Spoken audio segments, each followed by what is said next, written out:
Good evening, everybody. Happy New Year. What's up, everybody? Happy New Year. Welcome to the episode number 6 of, here's the another sports another sports talk podcast with Michael and John. How you doing, buddy? I'm doing good. Yourself? Doing good, doing good. We got a little different episode tonight. We're going to be doing our talking in sports, but we are also going to rip a hobby box of the new 2025 archives. If we get lucky, maybe pull a couple of nice hits. John, myself, and you know him. Everybody knows him. Your buddy Dom splitting this box. See, hopefully we get something good. But before we get into that, John and I were just talking about some football and everything, and you made a good point about Philadelphia and them sitting a lot of their guys against Washington, which is odd because the number 2 seed It's still up. I would think, hey, Sean. What's up, Sean? Happy New Year to you too, Happy New Year, buddy. Happy New Year. You would think the 2 seed would be a good way to go, but they could be looking at it like this, John. 3 puts you in a different area, so if you're 3, right, maybe you get maybe that gives you the winner of the I don't know. Well, Carolina and Tampa are still playing. They play Saturday. Yeah. I don't know if the winner I know if Carolina wins, they're automatically the winner. They automatically win the division. Right. Yeah. If Tampa wins, I don't know. I don't know what the tiebreaker is there. Yeah, I don't either. But unless Philadelphia is thinking, hey, as the 3 seed, we get the winner of whoever Carolina plays, but I would, which I don't know if that would be Green Bay. I don't know. Like I don't know how the brackets play. So it would be interesting to see why they would not go. Now, the only thing I could think of is they may looking at it from a fact of is that if they win and Chicago wins, that Chicago would still have the tiebreaker. I don't know. To me, I think so. Yeah. So right now, Philly would play Los Angeles. They'd play the Rams as of right now. Yeah, it would be San Francisco. Locking? Yeah, San Francisco against Carolina, Philly versus LA, and Chicago versus Green Bay. So if Philly was to go for the 2 spot, they'd be playing Green Bay. And then, let's see, that'd be 2. That would put Chicago at 3 playing the Rams, and still have Carolina and San Fran playing. But obviously, this is still up in the air. I mean, I guess it's. Do they want to play the Rams over the Packers? I think they'd want to play the Packers personally, but I don't know what they think about things. Kind of makes no sense. Yeah, I don't understand how it works. So the number 1 seed gets the bye. So Seattle automatically gets the bye. Seattle and Denver would get the bye. So I don't know. Again, the only thing I could think of is they got to believe that Philadelphia must be thinking a loss doesn't hurt them, right? They can't drop anywhere. They can't drop anywhere, right? So they're at 3 at the worst. Yeah. Why they would not try and get to 2 to potentially play Green Bay is I don't understand that. I don't either. I mean, at least give it a shot. I mean, even if you win and the Bears win, the Bears have the tiebreaker over you, but least you gave it a shot. The only thing that I could think of, and this would be a this was, out of the box thinking would be Philadelphia would would rather play LA, a dome team in an outdoor scenario where there could be, cold, where the weather where it could be Mhm. thick and everything. On the other side of that, I see, well, we can beat Washington with our second-rate players. I don't know. That's a thought too, but Yeah. It's interesting, and then when, from that standpoint, what's going on there? Um, I guess if the Rams win, could the Rams and San Francisco flip flop at all? um, let's see picture. Maybe not. Um, well, 49ers are 12-4. Well, actually, John, Yeah, I guess they could. actually, Seattle, San Francisco is this week. That's for the number one seed. So Seattle could end up number 4. I mean, Seattle could flip to number 5 if they lose. Right.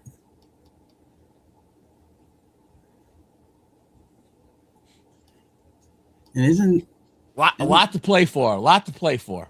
and I think the AFC is the same way because you got the Broncos at 13-3 and the Patriots 13-3. They both got. I mean, Denver has to play to win. New England has to play to win.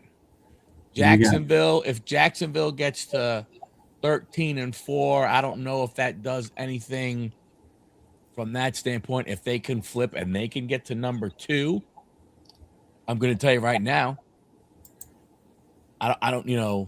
There must be. I wonder. Scenarios. The tiebreaker scenario. The issue you have is that the tiebreaker scenario is what is difficult because if Houston, the Chargers, and Buffalo all go ahead and win, they're all 12-5. It'd be I guess the seeding would remain the same. Niners should have the tiebreaker. Okay, Niners have the tiebreaker over the Rams. That's why they would still. So basically, the only thing that's up, the two things that are up for debate for sure in the NFC is the number 1 seed is going to be either Seattle, San Francisco, and then it's going to be does Carolina or does Tampa Bay get in based off of record? And you think about it, if Tampa Bay beats Carolina, that means once again we get a team from the South making the playoff with a losing record. Yeah. At 8-9. So looking at Carolina can clinch the NFC South with a Carolina win or tie or an Atlanta win. San Francisco can clinch the NFC West with the NFC number 1. With the win over they're playing Seattle, aren't they? Yeah. Yeah, so they win. They're going to be the number 1 seed.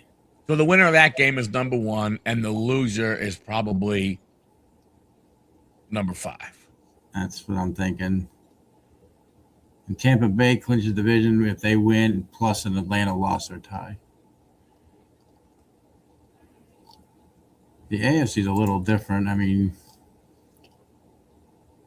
Denver to clinch the number 1 seed has to win or they have to tie and have a New England loss, or a New England loss and a Jacksonville loss or tie.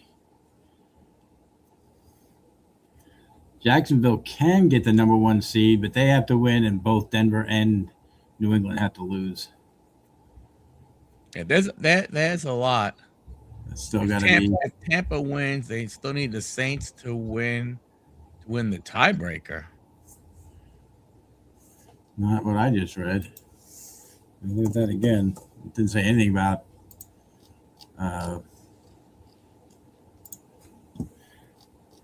Because the Saints play the Falcons. It's the NFC, right? Yeah. So for Tampa Bay to clinch, they have to win and have Atlanta lose or tie in order to get the division. Who? Tampa Bay. They have to do what? They have to win plus have Atlanta lose or tie. Atlanta or the Saints? Tampa. No. If I'm saying, if Tampa wins, they also need the Saints to beat the Falcons. Yeah, they would. Yeah, the Falcons have to lose or tie Right, because tie. that would probably be that probably then goes towards a strength of schedule crazy crap.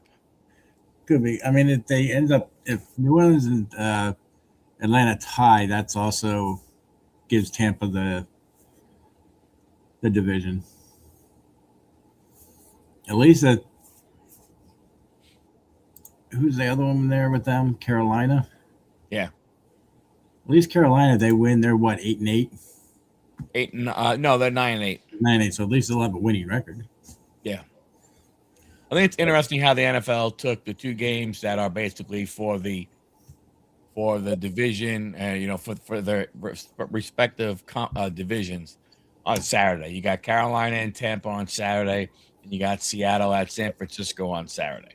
Now, the bad thing is depending on how some of that works out, like for instance, if Carolina wins, I mean, I don't know, do Falcons still have and the Falcons win, Tampa wins, Carolina loses, like Larkin says, it's a 3-way tie at 8 and 9. I don't know. It's very interesting how they did things. It's kind of like, where was that damn thing at? Up here.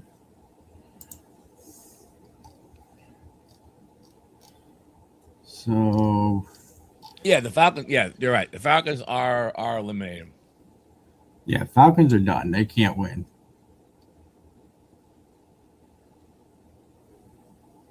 Carolina wins a 3-way tie, but Tampa wins a 2-way tie. And Houston can get in within the AFC South with a win and a Jacksonville loss. That's the only way they're getting in. Like I said, Tampa Bay has to win and have Atlanta lose or tie. Right. Other and then than the winner of Pittsburgh, I guess the winner of Pittsburgh versus Baltimore is the winner of that game gets in. Yeah, because that would be the yes, Houston has clinched the spot.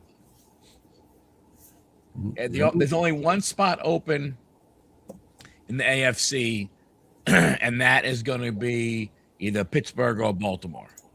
Right. No, they've already been eliminated. According to ESPN, the Falcons have already been eliminated. They can't win any tiebreaker with Carolina, or they can't win a tiebreaker with Tampa. Yeah, Houston's in. I don't know why. Oh, because they would clinch the AFC South. That's all that would do for them. Carolina, yeah. Carolina wins. Yeah, Houston. Houston can clinch the AFC South with a win and a Jacksonville loss. They're already in, but they just get the division title is all they'll get. And Jacksonville is going up against Tennessee. Yeah, so the funny thing is, Saints are probably the best team. Yeah, Saints are definitely playing the best football. Yeah. Although, I tell you, Atlanta played a heck of a game. Well, I don't know how much. I don't know. When I looked at Monday Night Football, I don't know how much was it Atlanta playing really, really good, or the Rams kind of sort of sucking. And there was parts that the Rams did not look like the Rams that we know. So I think it was kind of both. The Falcons were playing better than average football, and the Rams at times are playing below average. So, I mean, it was kind of back and forth. But, the Falcons can't do anything because they're done, but they can just call it. But they are playing, in my opinion, they are playing for their boss's job. Right. They might win. When you look at, Sean would love. They are good. Sean would love Bijan to sit. Bijan is 115 yards away from an NFL title, a rushing title. He is number 1 in the NFC, so I don't know about that. I gotta believe that he would want to play.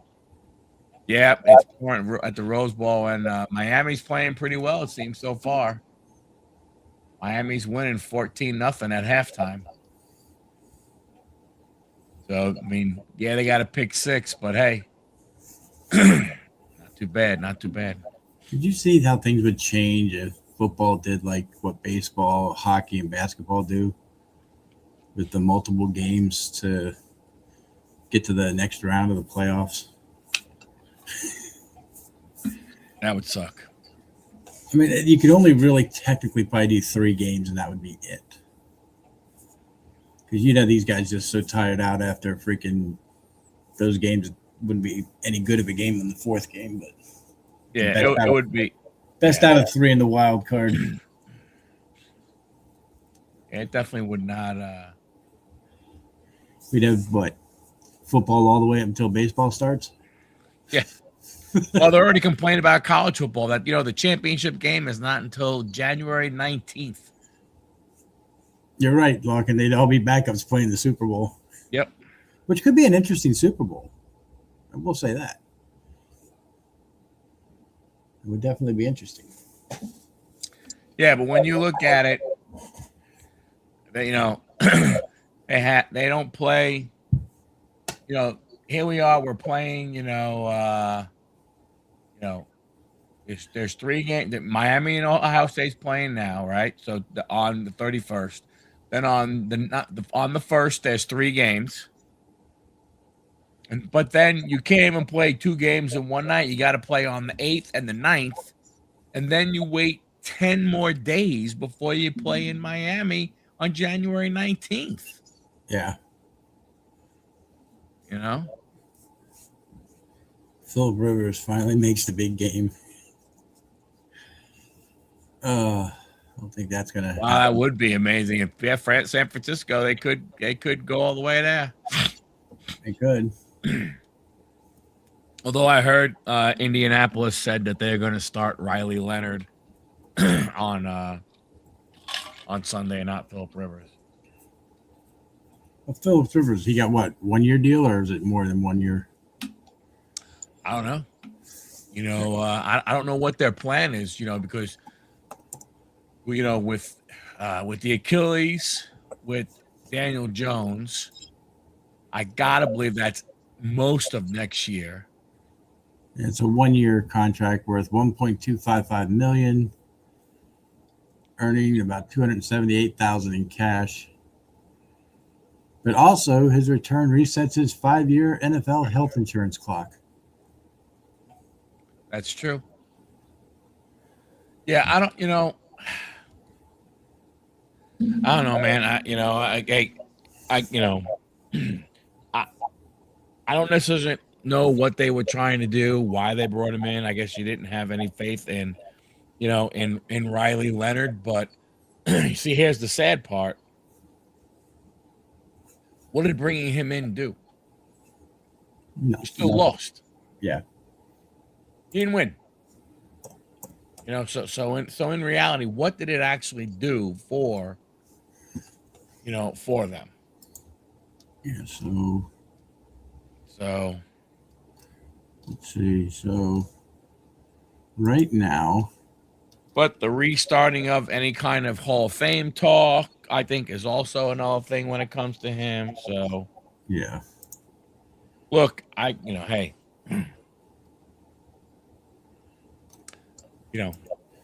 High school.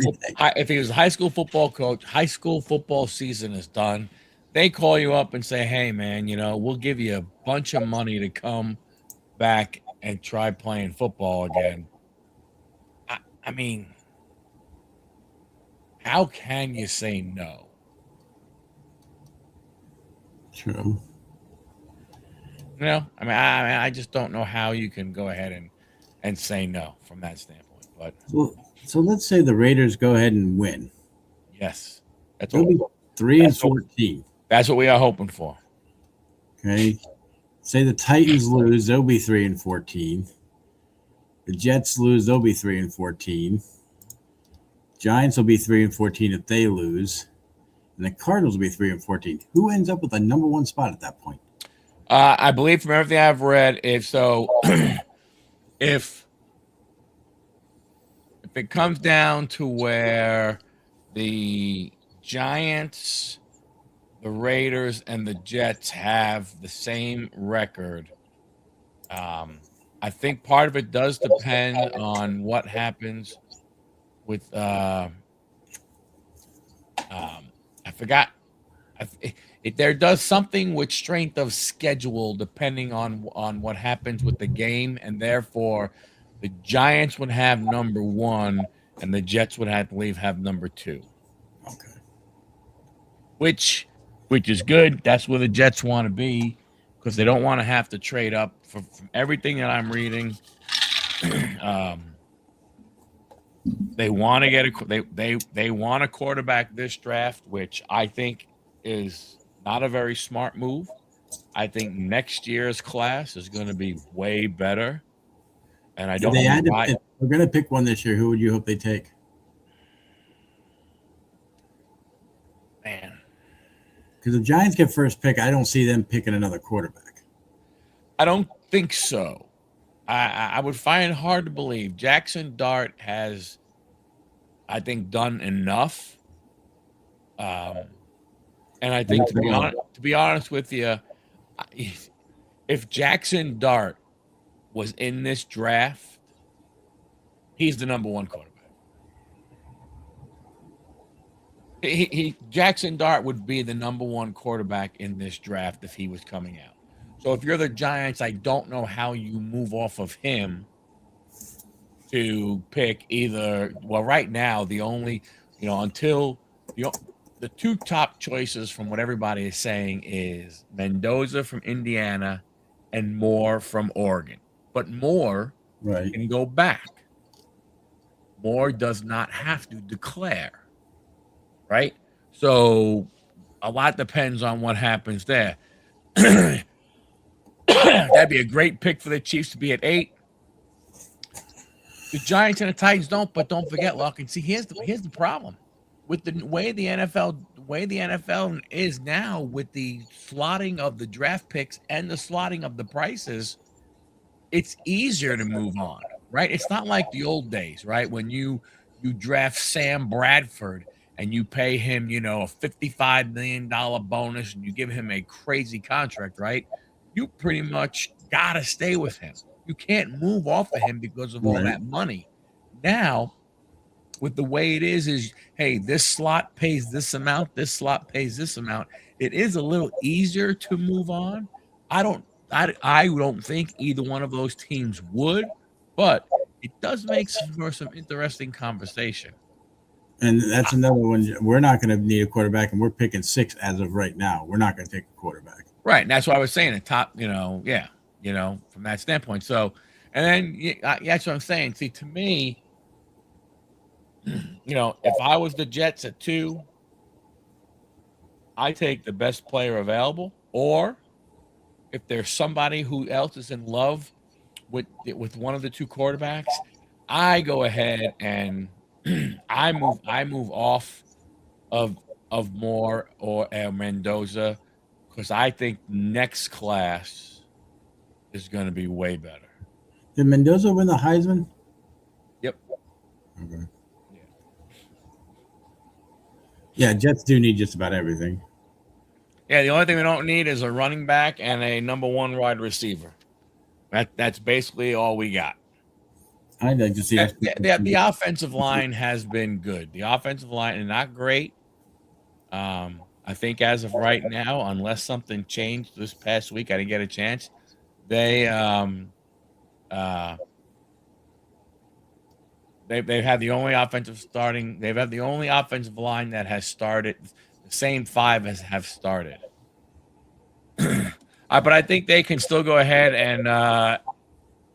and sign him. They're going to try and go ahead and extend him if they can. I know they were trying to negotiate with him, but because he was a second round pick, you don't have that, automatic, hey, we pick up the 5th-year option. So, We got a chance to get the number 2 pick if we get a lot of help.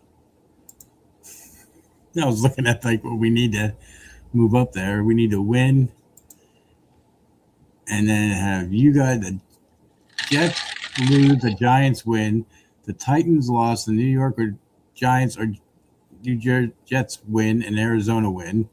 Carolina loss, and the Tennessee win. Browns loss, and any of the other aforementioned teams I said win.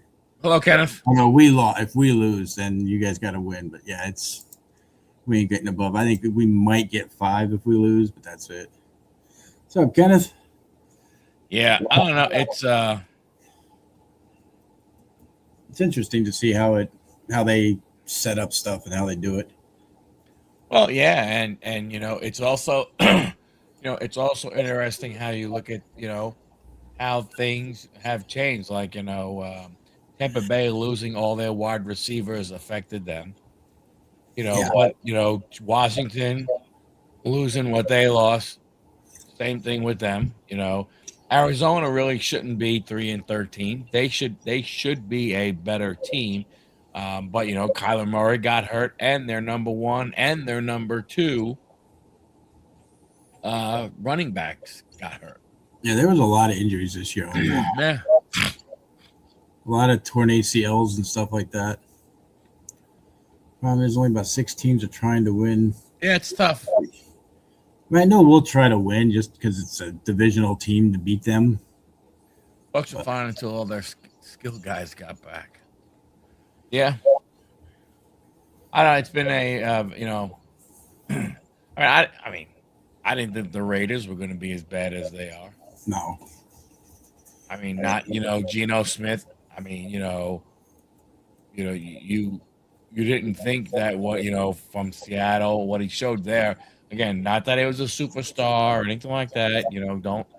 Don't read into something that I'm not saying. But I'm saying Geno Smith was good in Seattle. He wasn't great. He was good. You didn't think though that he would take a big step. But they lose. But because they have good tight ends. They have 2 good tight ends. You draft the top running back in the draft. Now people will go, well, that was dumb. Shouldn't drafted him at that number. It's hard to say whether it's a good move or not move. After 1 year. I mean, who knows if he. And who saw the Chiefs being where they're at this year? Yeah, look at how for the Chiefs with all the injuries they had at wide receiver and all that kind of stuff. Boom. Stuff like that, and then then Patty Mahomes goes down, and it just goes to show you, how important the quarterback position is. It's probably, it's definitely in football, but probably in in all the 4 major sports.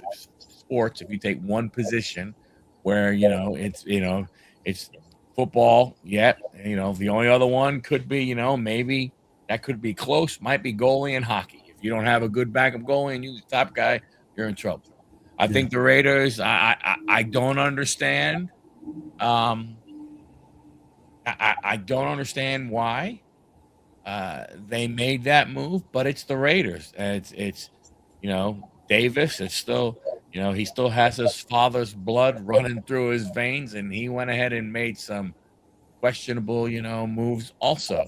From that standpoint. So who knows? It's too. There are people that are saying that the Raiders, rather than using the pick on a quarterback, may call up Baltimore and see if Lamar's available. That's true. Now, my question is, do you think if Neighbors and Scadaboo didn't go down, that the Giants would have done better with Dart in there? Yes. That's what I'm thinking. I think they could have been a comparable match for the where could they have gone? Where could they have been? I mean, when you you know, when you look at the Giants, I mean, they had a really hard schedule. They did. But you got to realize at one point they played the Eagles, the Broncos, the Niners, the Bears, the Packers, the Lions, the Patriots. Then they played the Commanders, they played the Vikings. I think honestly, with Neighbors and Scatterbo, they should beat the Vikings. With the injuries that Washington had, they probably could beat them there. But I don't think that that 6-game schedule of Eagles, Broncos, Eagles, 49ers, Bears, Packers, Lions, actually, well, that's more of what it says. 1, 2, 3, 4, 5, 6, 7, 8. That's a tough 8 games in a row. From that standpoint. So I don't know how much it would have helped them. I know it could have helped them, against Washington and Minnesota. Yeah. I mean, 2 more wins puts them at 5. Whoop-de-doo, you're at 5 wins. Who gives a rat's ass? Right. From that standpoint. Losing them is actually not a bad thing, because if Moore goes ahead and Moore comes out, and it's Mendoza and Moore, and let's say this works out to where, the Jets are 2 and Vegas is 3 or vice versa, either way, I think most general managers would know that both of those teams would be interested in those 2 quarterbacks if it's Moore and Mendoza. Right. Now, all of a sudden, that overall number 1 pick for the Giants, that's worth a lot. Yeah. Draft-wise, all of a sudden now, that is worth a lot because the quarterback ain't going to make it. Now, the thing is, whoever picks 4th, I don't know if let's say it's Arizona, or I don't know, or let's say, it's Tennessee, or, maybe they don't need one, but 5. All of a sudden now, that pick becomes a lot more important where the Giants could go ahead and add, move back a few spots and add more talent. So right now it's the Raiders, then the Giants, then your Jets, Tennessee, Arizona, then us, the Browns. No, it should be the Raiders, then the Giants. The Raiders only have 2 wins. As I said, the Raiders, then the Giants. Oh, okay. I thought you said the Jets, Tennessee, Cardinals, us, then the Browns and New Orleans, and then Bengals and Chiefs. The top 10. Well, walking. You got to figure what?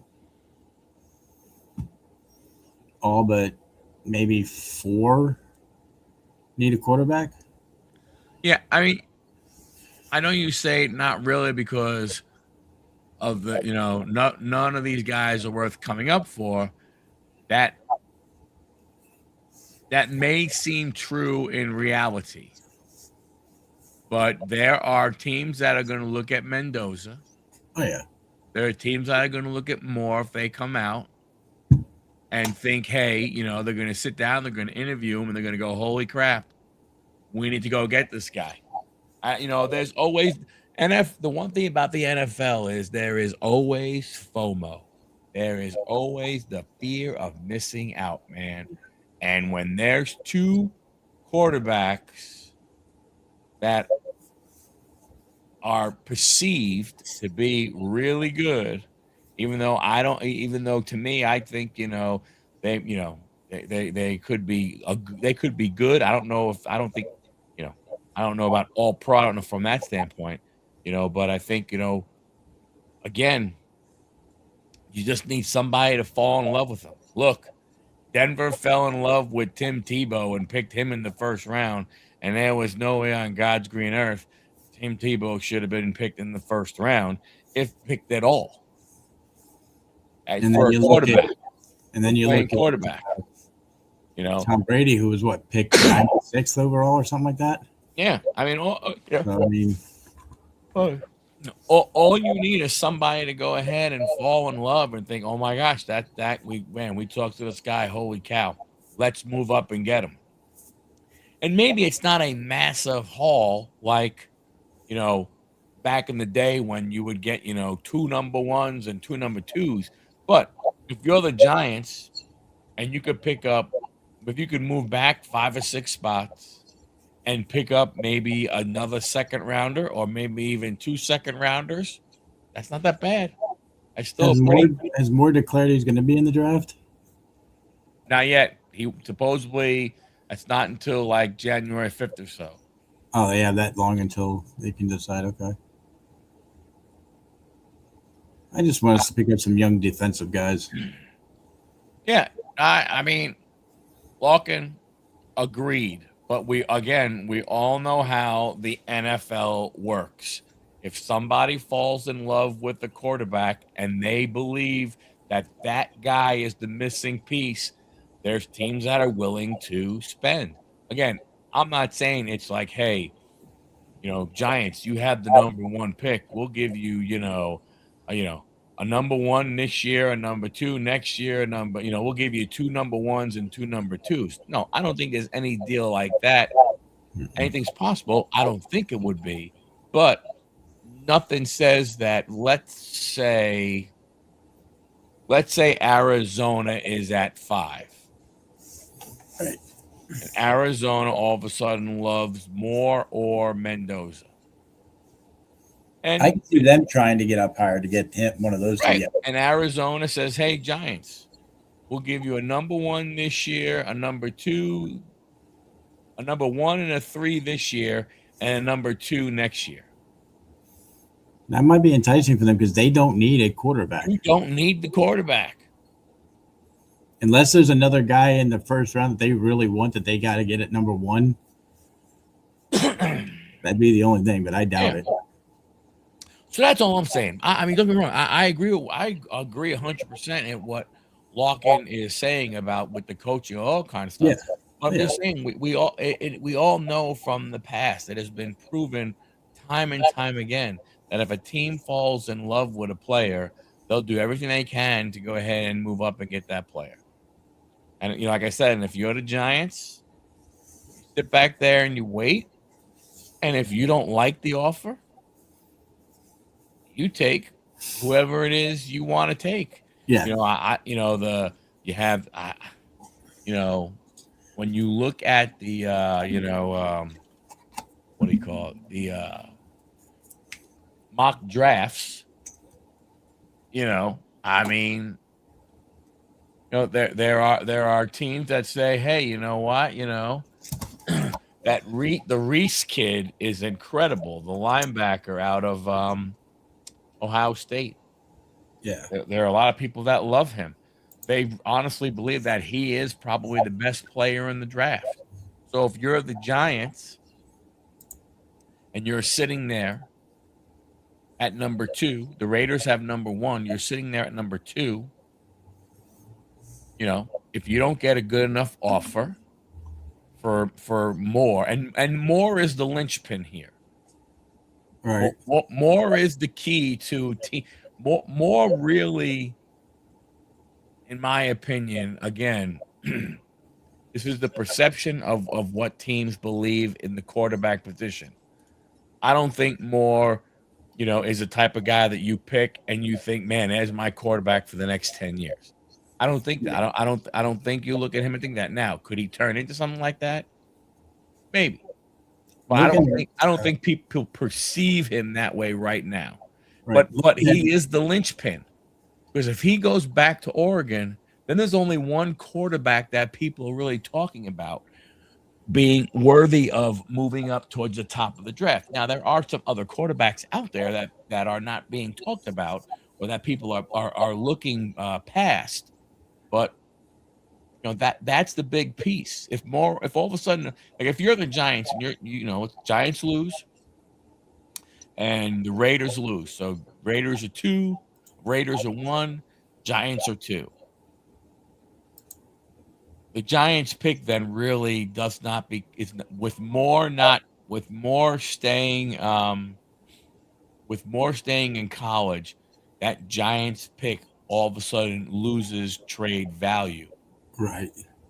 because you don't have that second quarterback to try and go after. Yeah, all right. I'm looking at ESPN's mock draft. And this guy Yates, whoever he is suggesting that Field Yates. the Giants will end up with the first rounder, but your Jets will trade up to get the number 1 pick, and obviously pick Mendoza. Raiders will end up picking up Dante Moore. Tennessee will get an edge linebacker, Arvell Reese. Yep. Cleveland will take Carnell Tate. The wide receiver at Ohio State. New Orleans looks like Francis Magua, outside tackle, OT. Assuming, not sure. Out of Miami, they expect us to take the edge. Defensive edge looks like David Bailey. And the Giants will take wide receiver Jordan Tyson. And Arizona will take Spencer Fano. Why are they saying the Rams are at number 9? I don't understand that, but okay. Oh, via Atlanta. Okay, so they made a trade. They'll get Caleb Downs. Yeah, I don't know if Caleb Downs is any good. No, I don't know if Caleb Downs lasts that long. Oh, wow. Caleb Downs is good. They're saying Cincinnati should be taking Reuben Bain Jr. an edge. Minnesota Mansour Delane cornerback. Keldrick Falk goes to Miami. Baltimore will take a defensive tackle, Peter Woods. Lawkins Kansas City Chief will take Jeremiah Love, running back out of Notre Dame. Yeah, everything that I have seen, no matter like where they are in the draft, I agree with Lawkins, but everything I've heard is Kansas City seems to be zoning in on Jeremiah Love.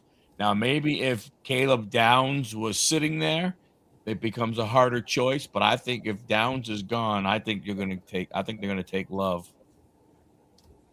Yeah. I have a funny feeling that yes, okay, Sean. I have a funny feeling they're going to take Love if they have the opportunity. Yeah, they weren't for everything that I read. They were not happy with their running backs. Well, they're going to lose Kelsey too, so because he said he wants to. What do you call it? That's crazy, Sean. I cannot see Ty Simpson going 3rd overall. I cannot see Ty Simpson getting picked that high. They list him as the number 1 on ESPN. Ty Simpson, Dante Moore, Lenore Sellers, and then Mendoza at number 4. He's ranked 4th. It's not how he's going to be picked, but he's ranked there. Yeah, Sellers, he's not coming out. He's going back. Moore, again, like I said, to me in this draft, from a quarterback position of potentially trade potential, Moore is the linchpin. Right. To me, Moore is the guy that, that's the one that I think really decides what's happening with the. Looking at all these mock drafts, everybody's predicting the Giants to have that number 1 pick and trade it to you guys. Well, because a lot of people think that the Raiders are going to beat Kansas City. Maybe. I don't know how. Yeah, because you'll get him, and then the Raiders will take Moore. And this one, I honestly,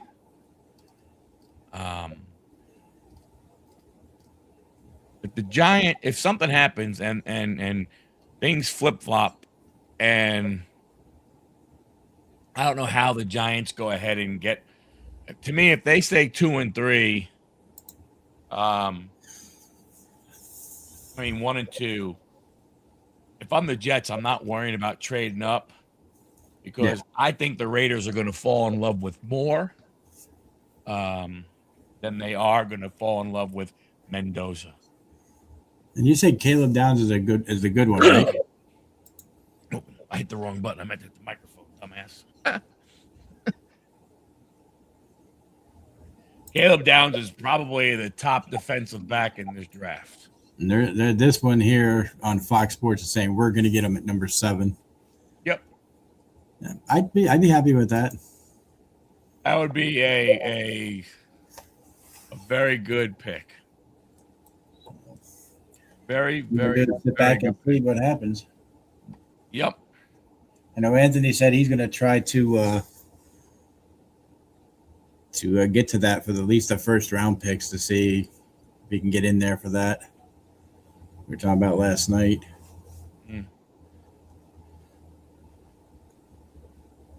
CBS Sports? No, I have not. The mock draft on CBS?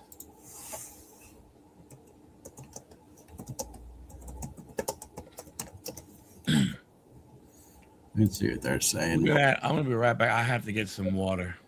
Okay. So, looking over here on CBS, Mike Renner says Jets will get Mendoza with trading with the Giants. Raiders will get Dante Moore. And Ryan Wilson says Mendoza will go to the Raiders. Orville Reese will go to the Giants, and then the Jets get more. Ty Simpson is supposed to go to Alabama from him. We'll get Caleb Downs in that Ryan guy's one. The other guy we get Orville Reese. Should be interesting.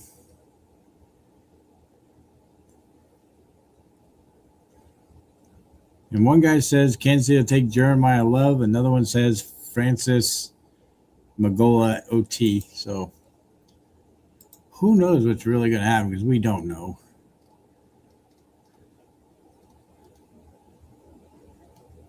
Well, then there's 2 other guys. One guy thinks the Browns are going to get the number 1 pick. The other guy says Miami or the Titans. Interesting. And then one says that the Jets will take Caleb Downs. The other one says Ty Simpson. Interesting. Interesting to see how these guys pick.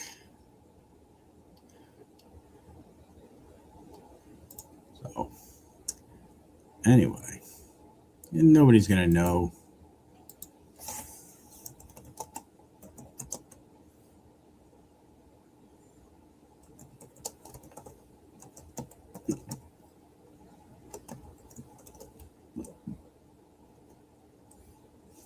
Let's see here.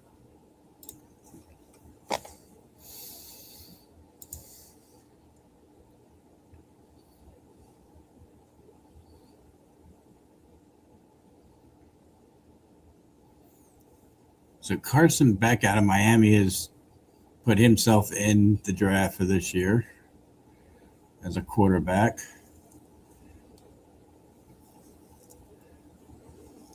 They don't even show Mendoza. They show Dante Moore and Ty Simpson have.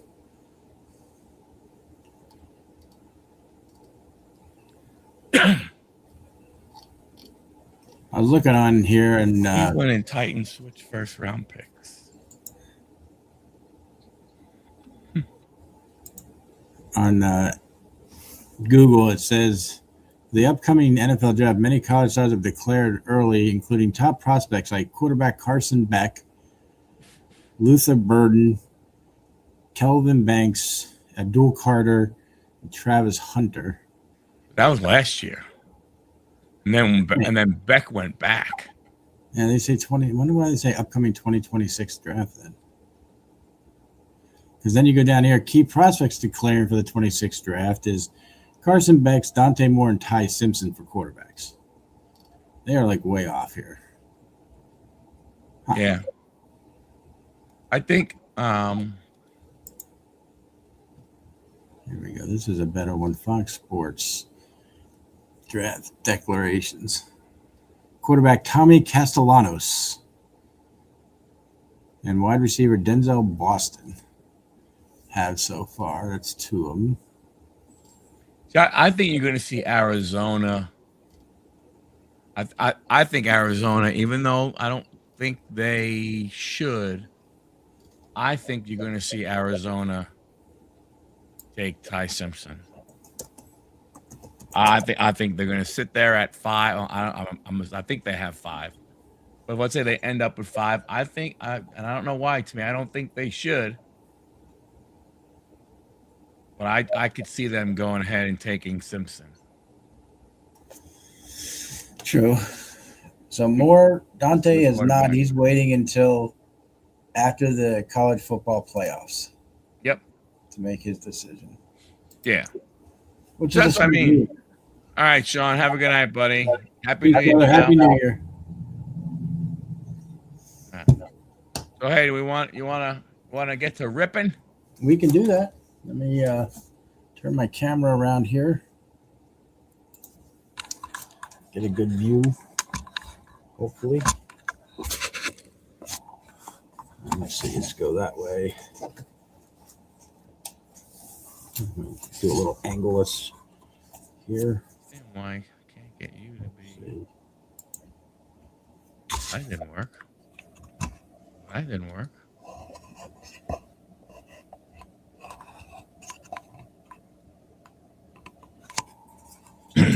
View, but let's rip it. So what is you get is it There is 2 autographs, but if you get the hot box, from what I've seen, I don't know if it's 100% true. I haven't found a whole lot on it. The guy said every pack he opened had all the pink chrome parallel cards, and every one of them had a autograph in it. Was the packs the same, or the packs look different? They look the same. So we will see. I did not weigh the box, Mike. I'm sorry.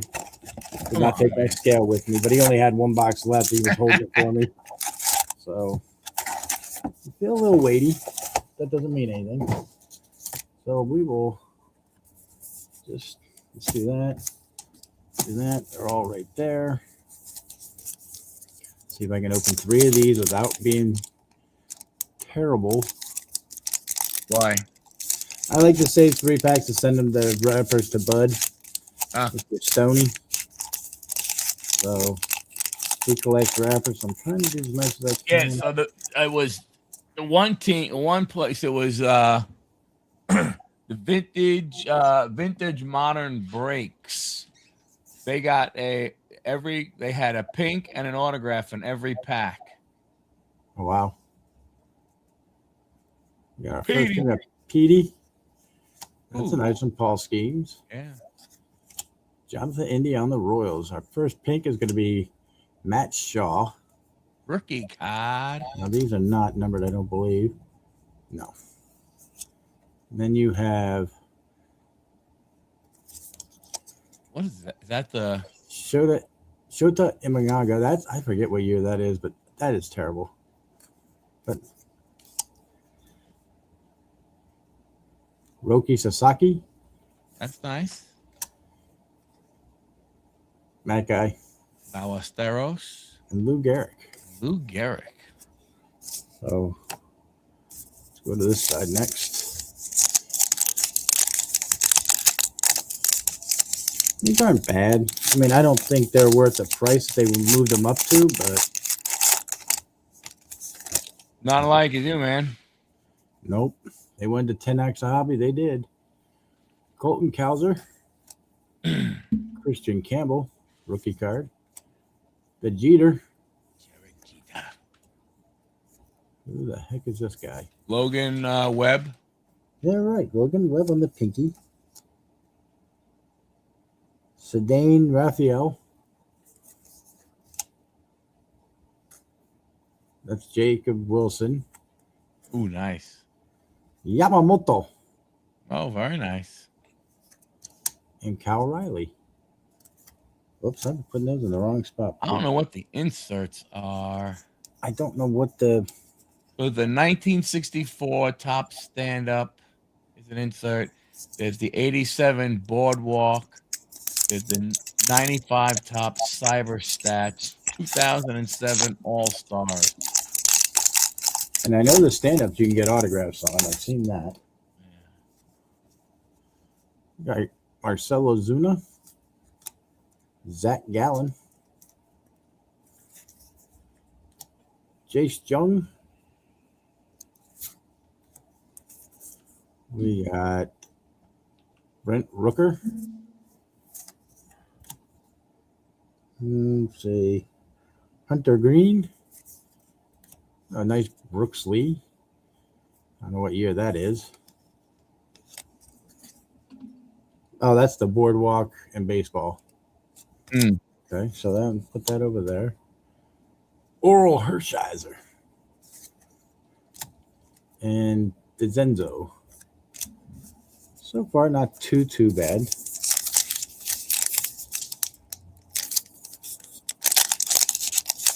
What is with the ugly green? I don't see any green, but maybe I'm wrong. Garrett Crotch. Oh, we got something here back here. So what's that? What card number is that, Crockett? That is number 51. All right, so that's the base card. Okay. Mark Vientos. Dalton Rushing. Nice. Christopher Morel. Now, what card number is that? That card 121. Well, I don't understand now because that's it. All right, it's not. There's Clayton Claus, Salvi Perez, That's the All-Star. Ooh, that's your back for that one.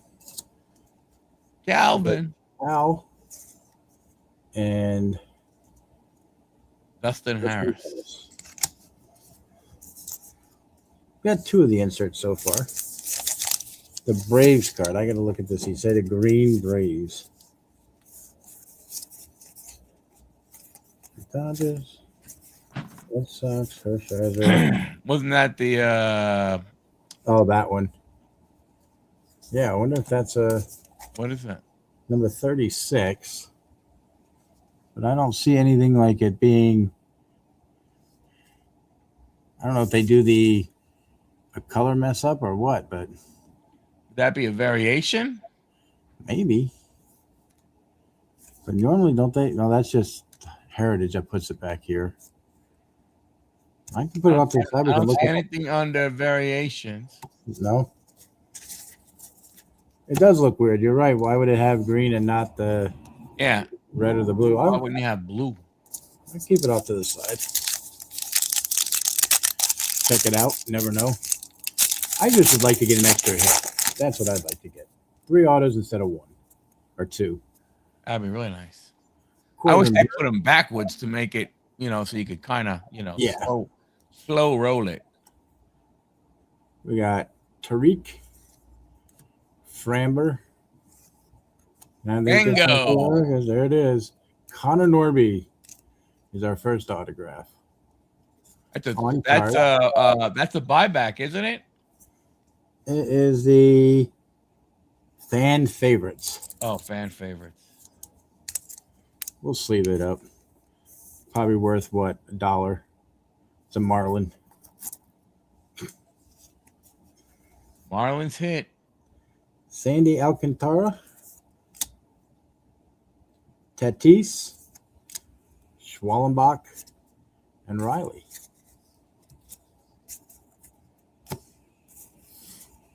Like I said, Logan, I'm hoping for a third hit. That's the 1956 top.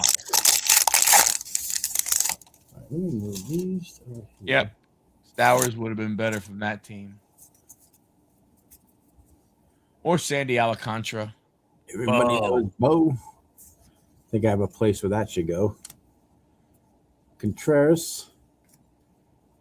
Jose Ramirez. Ooh. He doesn't even play for us anymore. Whatever. I'll put him there. Kyle Manzardo. Big Poppy. Severino. And Verlander. I mean, they're not bad. The packs are pain in the butt to open, but Real wax facts. yes. Shohei, the Otani. Yeah, I don't understand. You're right. They do look a little. They do look odd. They're walking. That is a pop-up. Xander Logan. Bogaerts. Mitch Webb. Logan Webb again. Bo, who doesn't know where he's going to be at next year. Don't know. Going to be interesting. Bo Kobe doesn't Mayo. know. Kobe Mayo. Dylan Cruz. That is not an actual autograph, just so you all know. Oh, really? No. It's just the right. All the pop-ups have it, but put that there. Malloy and Nito. Bo with the haircut. Yes, he did. I wonder if he'll end up back with the Blue Jays. Something tells me no. Novi Martel. Hold on a second. With that Dylan Cruz, what's the number on that card? 64 SU-4.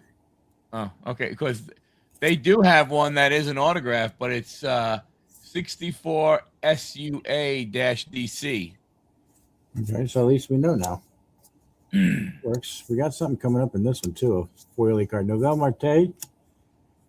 Why would you do the Cardinals in green? I know, right?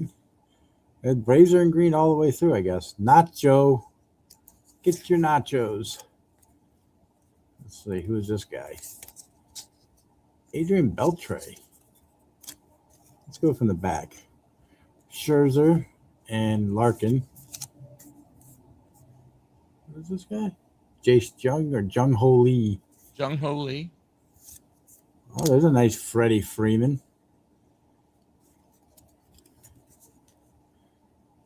There is no card number. I don't see. Where the hell is the card number on this one? That 95 C- something. That looks like Cyber Stats.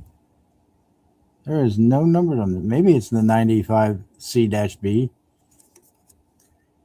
What's that one? Cyber Stats. 95 Cybersat. Yeah, no, 95 C-8. 8. Okay, so not right big. there, that is it. That's at least we know now. We got a home for that, I'm sure. Looks like we got something. No, that's nothing. The back of a card, people. Sorry. The only autographs, or could you get? Are there any relics? I think it's just autographs in this. Vladdy Sr. Soderstrom. Yeah, and they got the Athletics in purple. Hey, there we go. James Wood. There you go. That one will go over here. Just give me 1 second.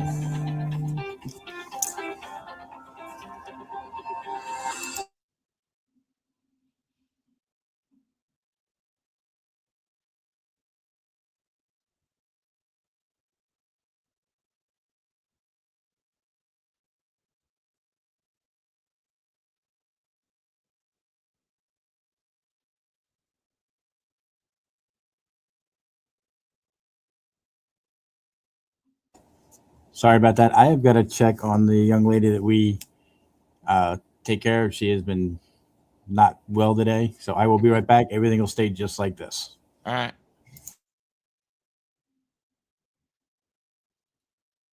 Well, hello, everybody. What do we have going on ESPN today while we can talk? So with 16, I'm just going by ESPN. I'm not watching on live TV, but with 16 seconds left in the third quarter, I mean, Miami 17, Ohio State 7. Ohio State is on the Miami 22. Ryan Williams staying at Bama. I saw that. That's good for him. I mean, he did not have a great year, so that's good. Yep, they are driving. They're at the 22. Nice win by Miami against Michigan. You know, I mean, I give Michigan credit for all that they have gone through. Um, you know, when everything Michigan went through at towards the end of the season. Not saying that you know, the player suffered because of stupid ass moves by the coach doing stupid things. Anybody watch that TCU USC game last night? Lachlan, did you watch that game? Man, that was an incredible football game. Incredible, incredible, incredible. All right, so in the NHL today,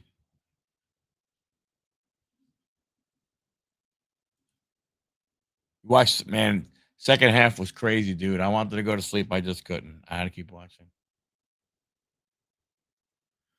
Yep. In the NHL, the Devils beat the Blue Jackets 3-2.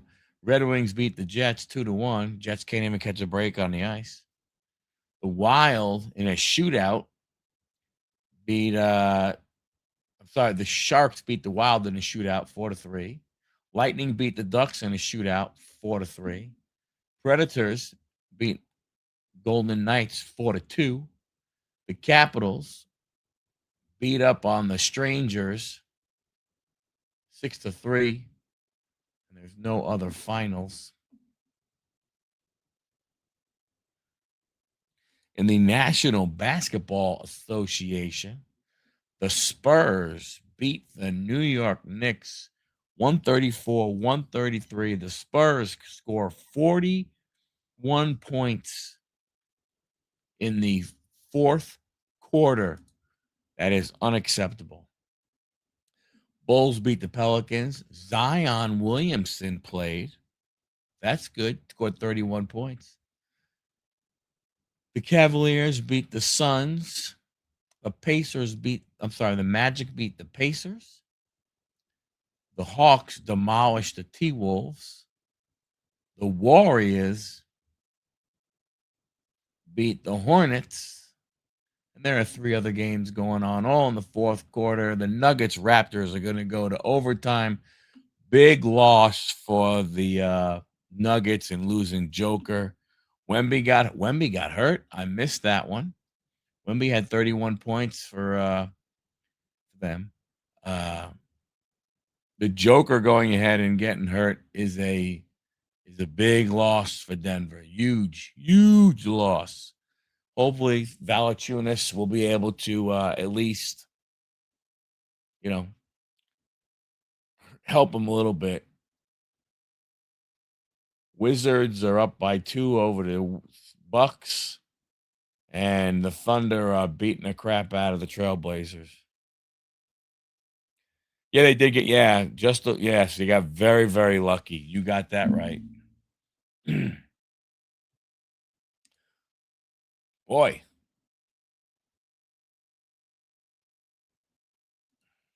Man. The Thunder have come. Man, the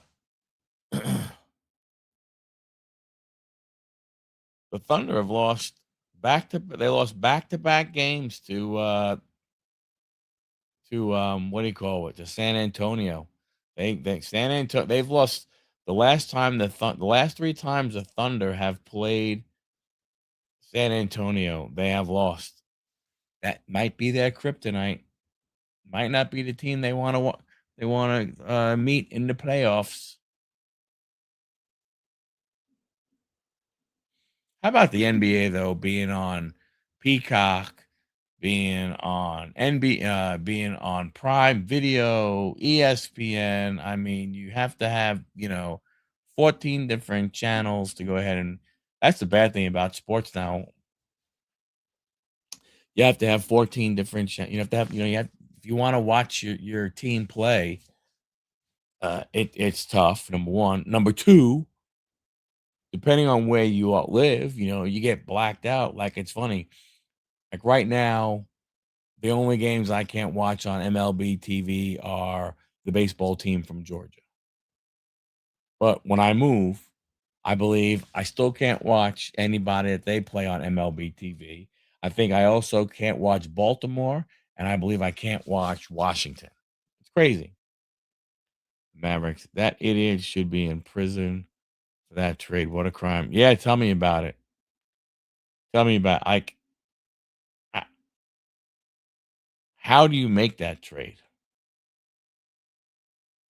That's the thing that gets me. How do you go ahead? I don't know. Like I don't even understand. Like how does that? how, how, like I just don't understand. Yeah, I don't know how people tried to defend it. I mean that is just absolutely stupid. To me, that makes zero sense. I don't understand how somebody could literally stand up there and be like, "Yeah, and here's what we have going on, and here, I mean, oh, we're afraid that the contract might not work out." You trade a 25-year-old for already a broken down center. Really? I mean, dumb. Ohio State scores. It is now. They are. That's the scary part. They are still a mid-level team at best. Um, I tell you, I part of me wonders if they're not going to go to LaFlop and say, "Hey, we'd like to go ahead and we'd like to trade you." Miami scored. It is now 17-14. Miami's storming back. When you look at that team, you know, gonna be interesting. Gonna be interesting to see what they can do. If they can do anything.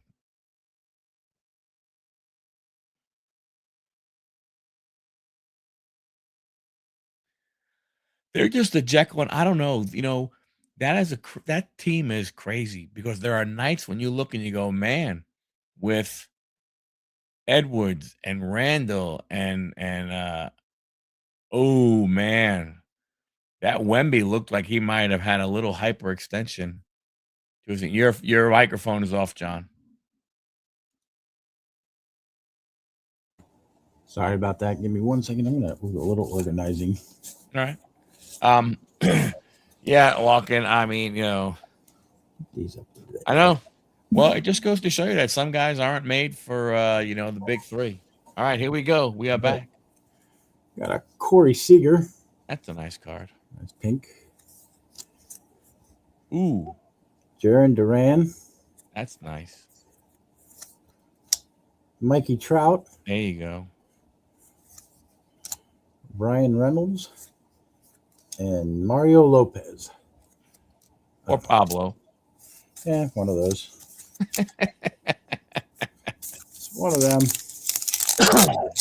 Yeah, I don't know what the Lakers are going to do, though. I mean, look, as far as I'm concerned, the Lakers don't have to win anymore. I'll be fine with that. With those over there. Ezekiel Tova. Garrett Cole. Matty Chapman. A Bobichette on the pinky. Yeah. I don't think Angel. Nice. Got Kel Marte. Tony. It's a nice one. And George Brett. I don't think Dom is the Times Square type. No, he said he was going to try to make it. He had family coming in. But it's okay. Got Adley. Nice. Oh, we got another one of them stars there. And Glaber. Ooh, Caden Dana.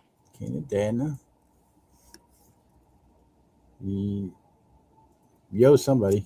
You Darvish. Nah, sorry. Same thing. Sonny Gray. Ooh, very nice. That's who's over here. Marcelo Maya. Yeah. And Yastrzemski. Ooh, yes. I'm behind him. Okay. I wish they would turn around the autographs in this. What about that whole Stephon Diggs thing, man? Holy cow. Oh, jeez. Logan Gilbert has a dummy card. Again. Garcia. And you have Chris Bryant, Nolan Arenado. No, Nolan Shamwell. Ooh, no, that's another nice Mikey Trout. Yeah, that is one. I think that is that. Yep, that's the boardwalk card. Welcome baseball. Over there. Appreciate. And Senga. Kodai. And then the other Diggs, the cornerback, the brother, he got cut by the Cowboys, and he was claimed by the Packers. Wow. And then Barrymore for the Patriots is arrested for something. Blakey Snell. Grant McCrae. Yandy Diaz. Michael Harris II on the pinky. Jackie, we know where that's going, folks. Jackie, he was a friend of mine. Pujols. That's got to be him. Yep. Gurriel Jr. and Machado. Let's put that over there because I don't know why, but it's over there.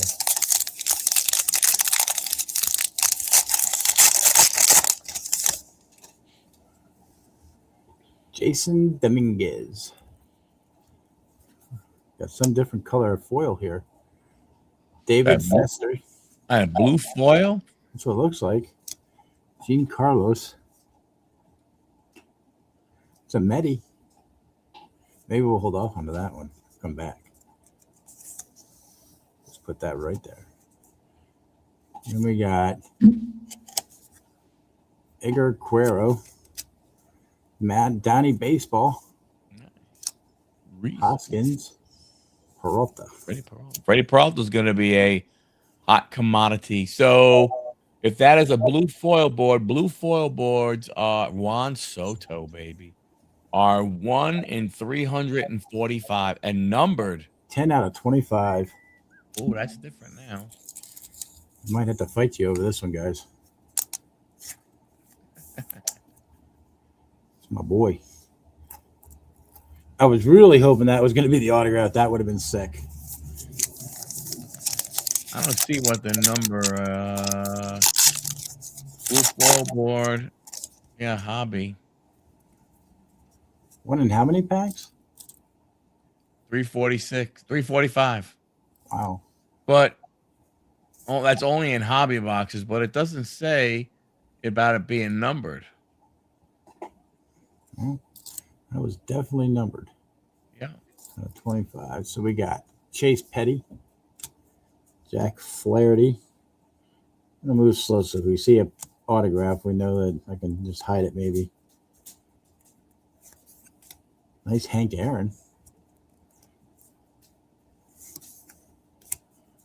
Carlos Correa.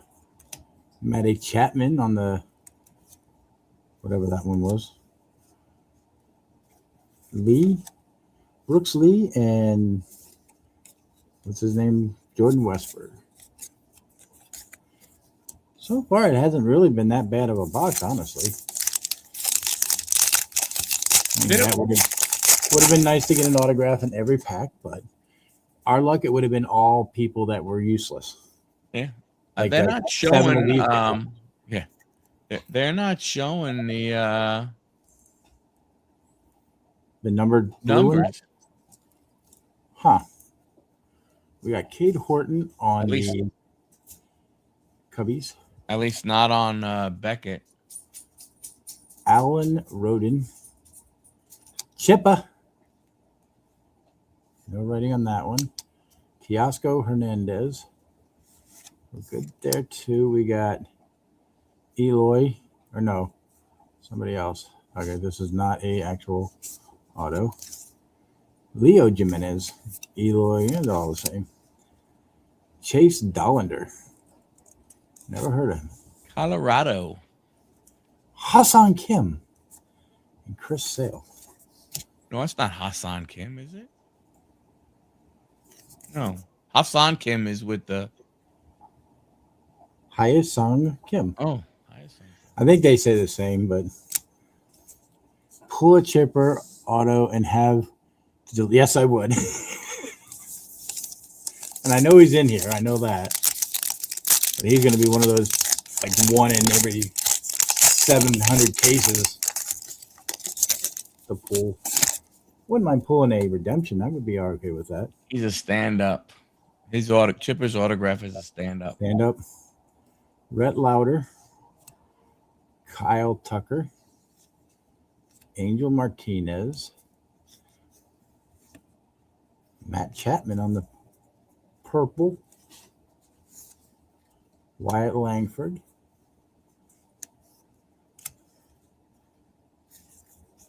Uncle Larry. Reese Hines and Bobby Witt. Bobby Witt. Not bad, not bad, not bad. We're going to move those over here. We got 6, 7 packs left. Let's see who we can pull. Hopefully we get a good name auto. That's what we need. We got a little Salvi.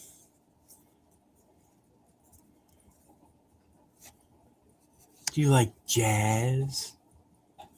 Jazz ain't third base. He's second base, man. Oh. Pudge. Irod. The Newt Bar. Chase somebody. That name. Look, some more Jazz. All right, guys. Quiet. Hey. Enough. JT Muto and Robert Hassel III. Nice. Who would be the biggest auto out of here? Steams, maybe? Still? I'm not sure. CC. Mackenzie Gore. I think we're going to trade him. Jackson Merrill. We got another different foil card. Put this off to the side. We got Zach Wheeler. Trey Sweeney. Bob Gibson. And Mantle. Nice. Who could this be? This one goes this way. It's a Cubby. It is. Let's see. What is the name? Kevin Alcantara. That's numbered. 124 to 149. So we got 2 numbered so far and 1 auto. That's nice. He's got to go behind. Sorry. It's got to be that way. I believe he is. Yes. He does have it. Kurtz does have an autograph. Yeah, he'd be the big one. Now that's right. That was a hit in my high number box. Josh Jung. Cameron Meisner. JC Escara. Who is this guy? Ozzy Albies. Francisco Lindor. Vladdy Jr. Alec Baum. And Dingler. We got 4 packs left. One of them's going to have an auto in it at least. Make it a big boy. Or I don't even know if there's redemptions in this, but there probably is. Gunnar Hogland. Griffey. You do have a Raleigh finger. There is actually you do have some big autographs. You have Aaron Judge, you have Barry Bonds, Bobby Witt, You have Jeter, Mattingly. You have Paul Skeens, Sasaki, Oliva. That is I'm going to put up there. That's our last auto, or could be our last auto. You have Yamamoto. You have Boggs. Rod Carew. Sasaki has 2 Babe autographs. Ruth. Nice. There's Kurtz Mike Trout has an autograph. and Sandy. So let's see if we can pull one more autograph out of 3 packs that just made a mistake for us. So do you all think this is a product worth $180? That's all I want to know. That's what the places are selling it for. Some up to $200. Yachty. Joe has an autograph in here. Oh, that'd be nice. Andrew, Sterling Marte, Logan Gilbert. That's a dummy card.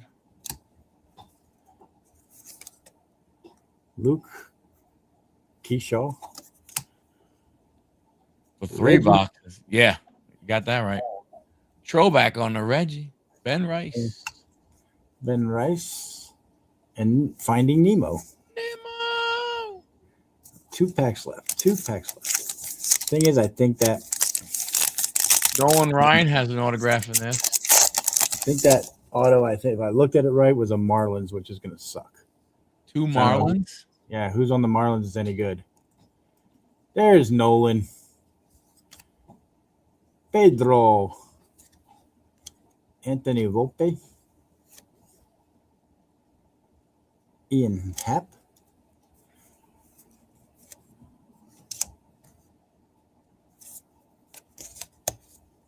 Marcus Simeon. Jackson Trio. Lewis and Garcia. So for the Marlins, you have Connor Norby has 2 autographs. You have Valente Bellozo.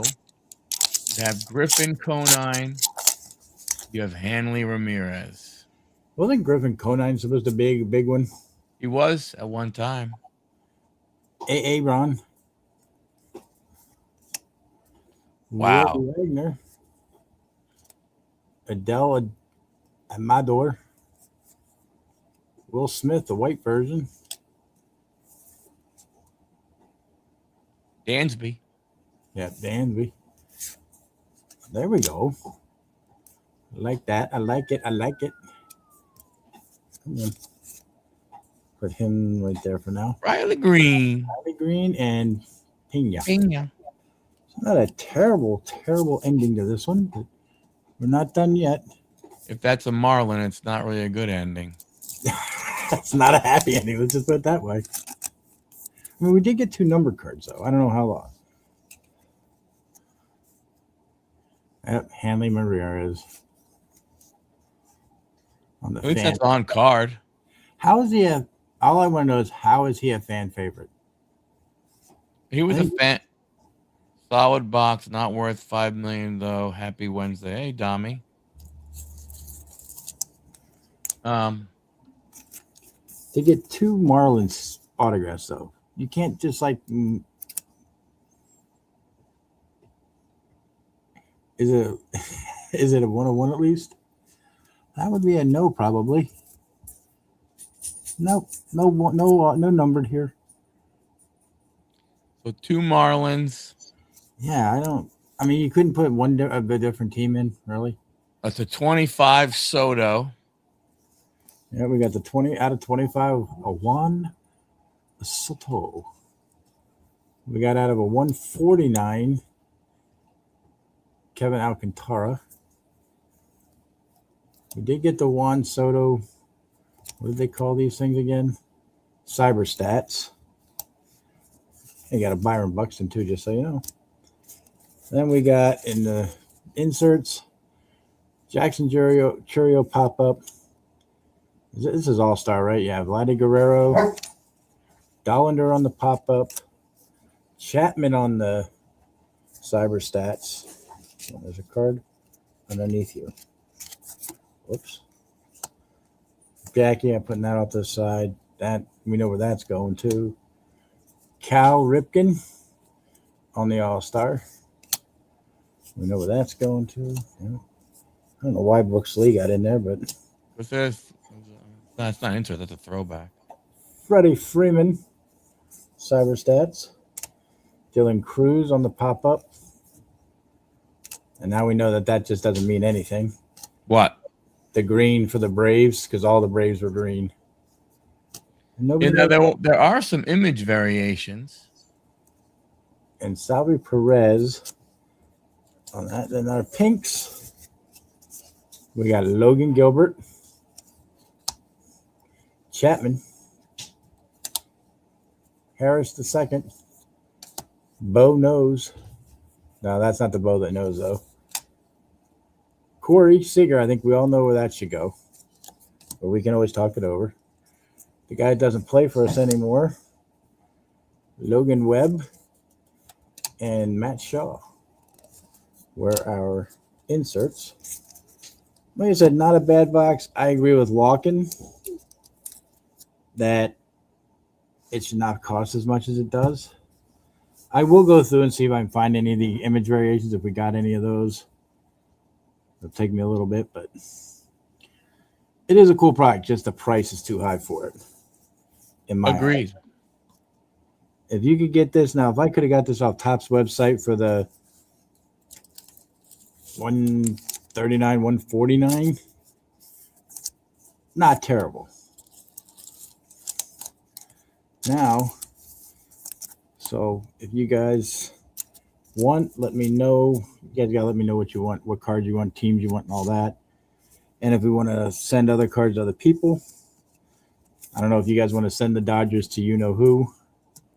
You can do that. Not a big deal. I got a package obviously going out to him. Let me turn my camera off and turn it around so we can talk. Maybe you don't want to talk to me. I don't know. Maybe. There are a lot of variations. Is there? There are a lot of image variations and there are designer variations, but I wonder what they I like when they used to put it in there, like here's what they look like. They don't do that anymore. But Dami, telling you, 2026, your ass is showing up live with us. If I have to make a trip to New York, I'll do it. I will bring my camera. You'll sit in your tutu. I'll sit in one of my outfits. I don't know. They do have the numbers. Do they? But it's kind of weird, like they're showing Randy Johnson's, right? So Randy Johnson, the base, the tops is in white, Randy's on the left, pitcher is on the right. The variation, the tops is in black, pitcher's on the left, Randy Johnson's on the right. And that's on Beckett. So most variations, these cards, even a missing logo. However, you can notice a base outline. Notice the outline below the player's nameplate varies in colors, green and pink. I don't know what the hell that means. On the Let's see, 25. Let's see if I can. If I show my ass, Huddle gets. You don't have to show us your ass. You have been live before. It doesn't hurt. Just saying. Tops are okay. Here's this. Gives me the variation guide and image guide.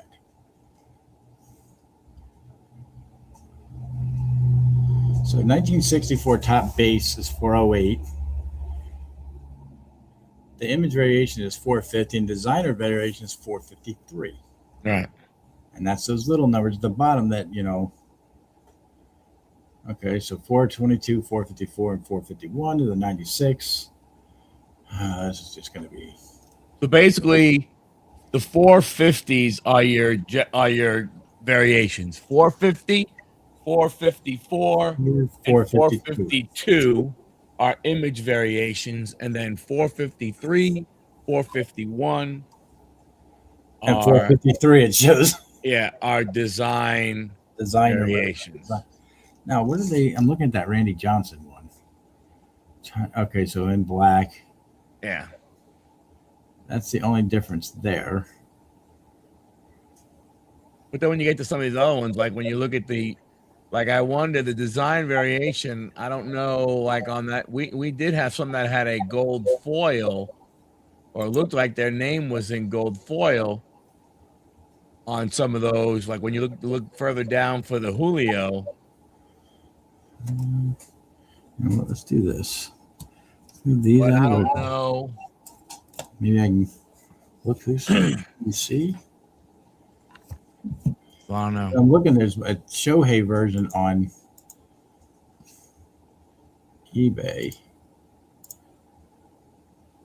It's 453.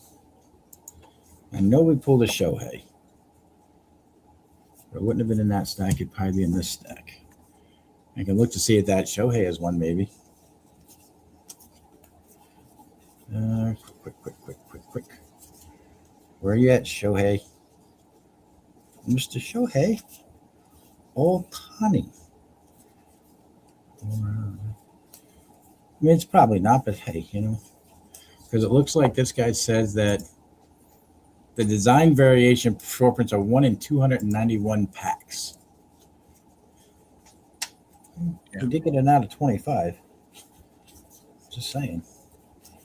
Just see if I can find that real quick. That's the only one I'll check. The other ones I'll check tomorrow and see. I just want to. That I know we got the Shohei, so I want to.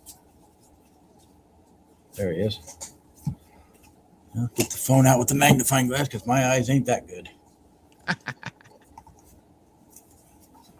And that Shohei, based off of the picture on that Shohei, does not look like it is one.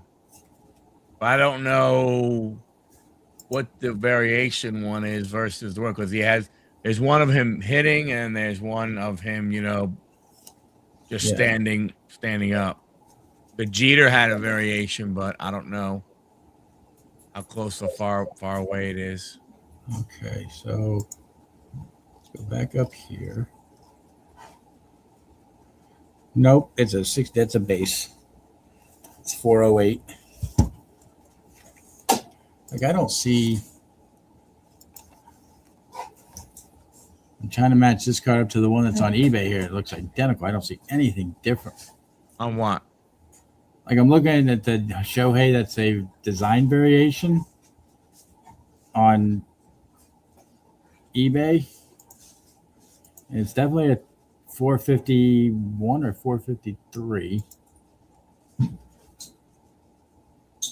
Or 450. No, it's got to be a 453. It's got to be the designer. That's what you can see that. And I'm looking at the picture. Oh, okay. So on this one, it should be the name and the position on switch sides for that design variation. Okay. You make it difficult on me, but all right. Well, that's the one that's they want $75 for on eBay right now. Yeah. I don't think so, Grandma. Not paying that. Who else is in there? First to market. Yeah. Who would be another big one? Ken Griffey, maybe?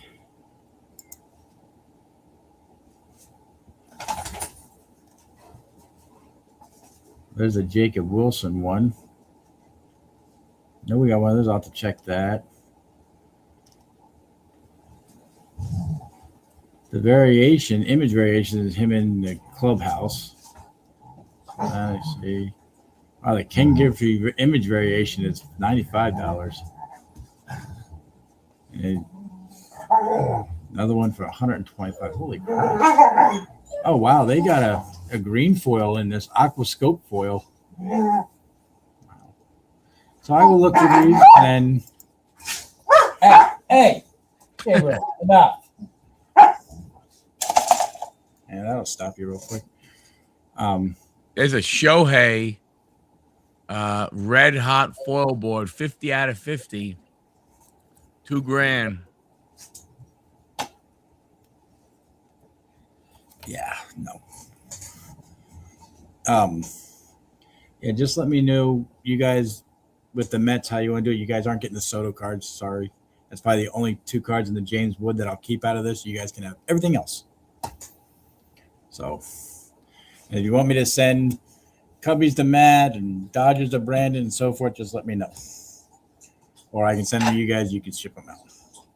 So, other than that, I would say that's a wrap. I mean, if you want, yeah, I mean, I don't know. There's not really much in the way of WWE to talk about. Nope. I haven't seen much going on there because I don't think they know what they want to do with Gunther and all them. I don't. I thought it was kind of funny that I thought they were going to give R-Truth the win in that one just to kind of give him a push, but Blaster exclusives. What was it that they have? I do have I did pick up a blaster of that. Dude. Ooh, man. Miami has the ball, 3rd and 4. They're at the OSU 20. Blaster exclusives on that. Come on up here.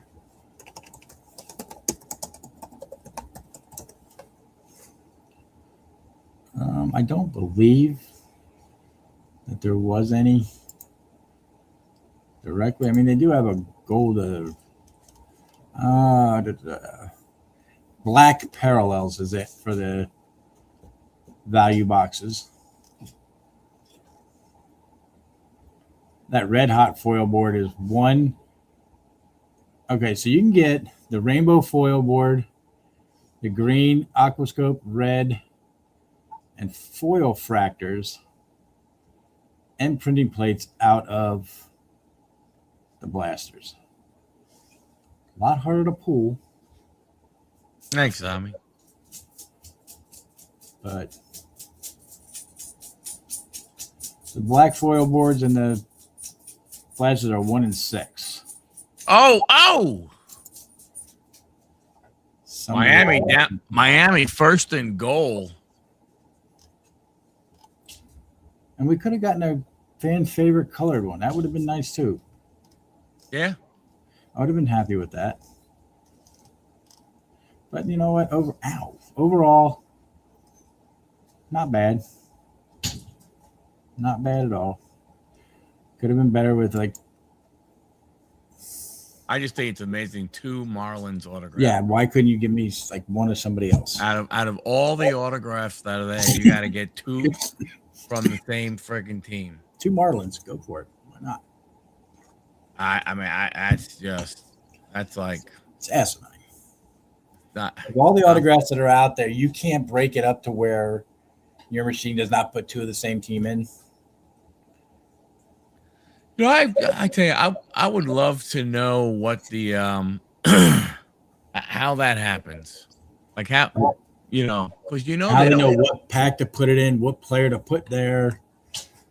Where's the Trout autograph? Where's the Shohei? Like, I mean, I know it's all automated. I know that, but you would think Ohio State fans are leaving. What's the score of the game? It's 17-14. Miami has the ball. 1:46 left. Miami is 1st and goal. Yeah, I think Ohio State only has 1 timeout to go. Hang on, buddy. So, is this a playoff game or no? Yeah. Oh, is it? And Ohio State did not call a timeout.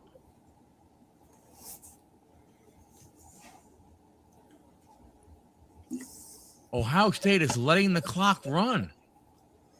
Yeah, they have 1 timeout left. Sit. What in the heck are they doing? Stay. Yes, I know. That no. Don't mouth off. That's it. Don't mouth off. Hey, hush. Oh, anyway. They let him score, Oh wow. but you're up. You're going to be down 10. You're down 9. It looked like they let them. It looked like they let him walk in. Yeah, what are you scoring for? You should have went to the 1-yard line and took a knee. There's no need for you to do anything. I mean, that seals it. Yeah. Because there's just no way Ohio State is going to score 10 points in 55 seconds. I don't know why they didn't call timeout. Why could they not call? Why would they not call timeout on that one? Yeah. I've seen that in the pros too. It's like you're down by a score. You have a chance. Why not stop the clock? Give yourself a chance.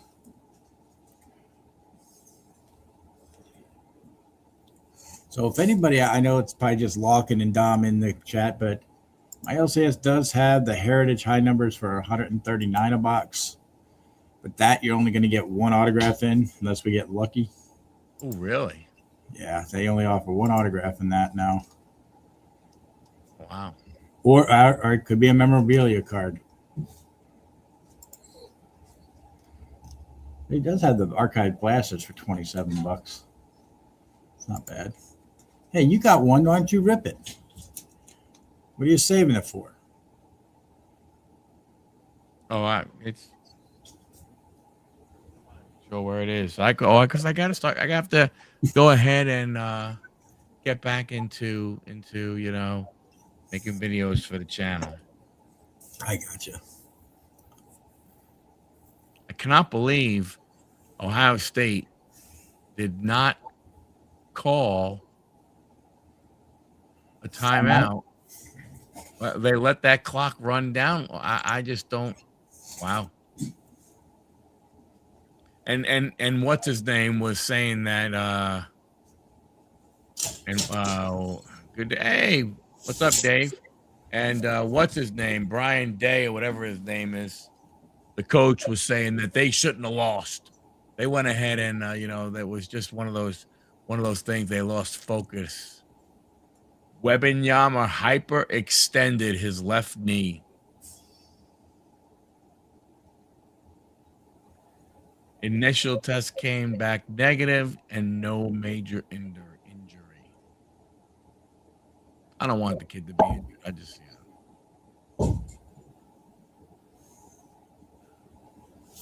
Oh, you got to catch that ball. Go pop.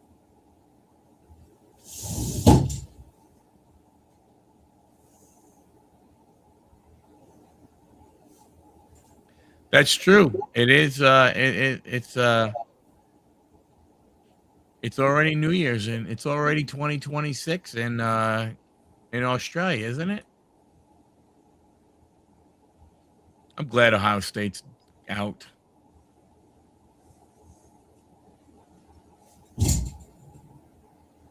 I am fine with that.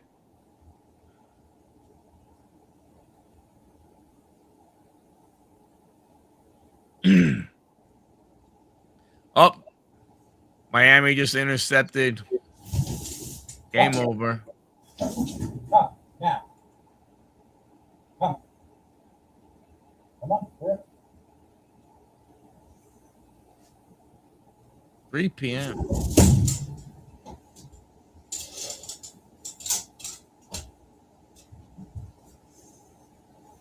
Go lay down. Go lay down.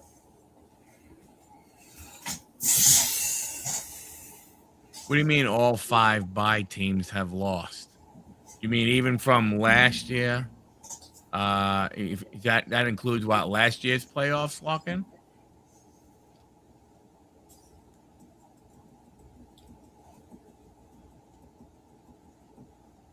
Oh yeah.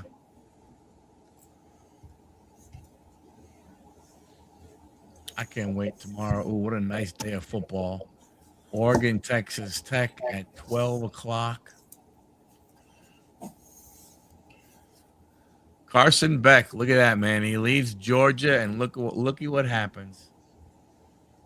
You are big into the college football, aren't you? Honestly, just at this time of the year. I never got into it. I don't know. Just never Man, worked. there's 20 seconds left, and they're walking on the field. They're like, we ain't wow, that's incredible. Ohio State, see you, Brian. You piece of trash shit. Complaining little baby. So now, does Miami move on, or is that a bowl game? That's not a bowl game, right? Yes, it is a bowl game. That was the Cotton Bowl. Gotcha. Okay. So the first round of the playoffs is not bowl games. The second round is. So tomorrow, Oregon, Texas Tech is the Capital One Orange Bowl. Alabama, Indiana is the Rose Bowl. Ole Miss, Georgia is the Sugar Bowl. And then this game was the Cotton Bowl. You have the Chick-fil-A Peach Bowl, and then the Fiesta Bowl are the semifinals. And then the finals is not. It is just a championship game. The Rose Bowl is the big one, though, right? What do you mean? Like, usually the big game, like, everybody watches for the most part. Yeah, because it's usually after the parade and shit like that and everything. But I actually think that the 12 o'clock game, Oregon against Texas Tech, I think that's going to wind up being a bigger game.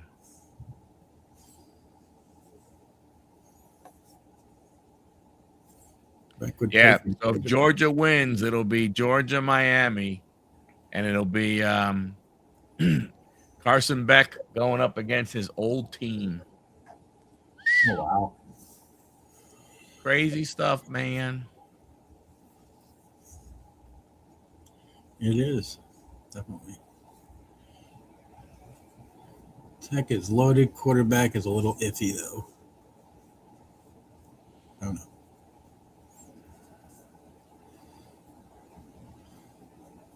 There's another one we got to get on here one of these days is Locking. Get him and Dami on here. That'd be interesting.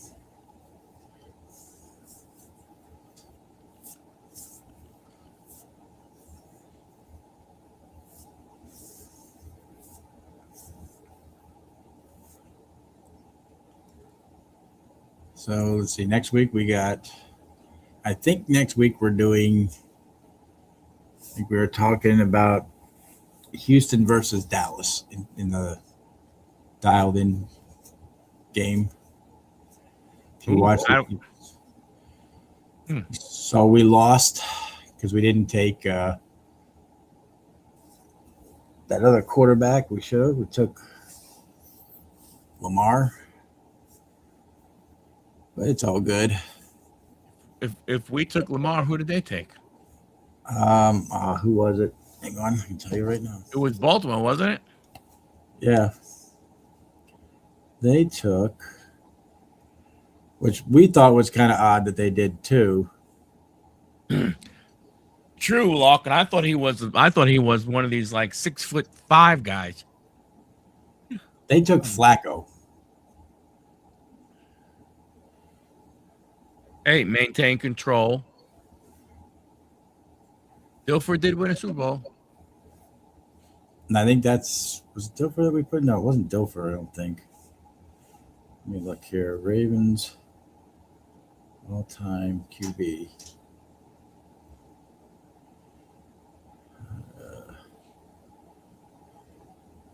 Maybe it was Dilfer we subbed in afterwards.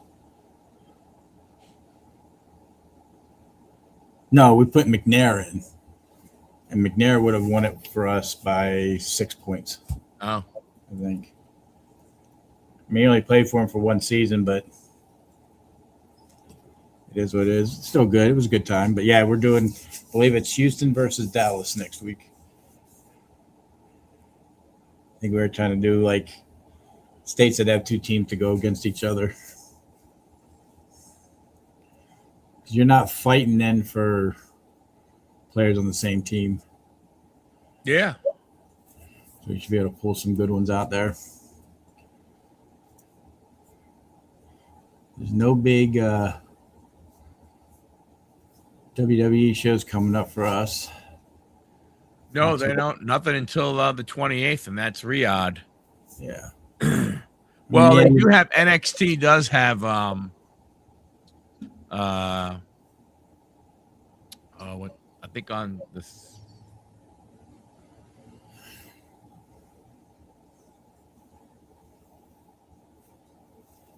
I think NXT does something. They're having something, or they're calling their show on the 6th something. Okay. I mean, we do have the 1 year anniversary of Netflix where they're doing some big stuff on, but I think we're all kind of knowing how that's going to play out. But that's what, next week? Yeah. Well, with the Texans, they may go ahead and you probably can use Houston, Austin. New Year's Eve. That's it. Yeah. So You had the Oilers. You could go back to. Yeah, they'll have the Oilers that you can use. Yeah. So since this is coming up on Monday, do you think they're going to give Braun Breaker the win over CM Punk on Raw? Or are they going to try to save that for keep the feud going until WrestleMania?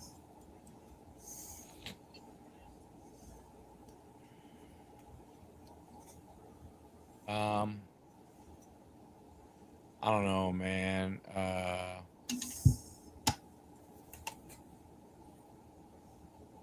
I wish I would. I think it would be a little easier to predict if we really knew the truth about Seth. True. Because if you knew like Seth was okay, then you could kind of sort of see them putting it on Breaker. Then obviously the bad part would be if Seth is fine and he's an entrant in the Rumble. I mean, you make him win. I mean, it'd be obvious, if he were to win. Right. But I don't know. I mean, I'm not sure.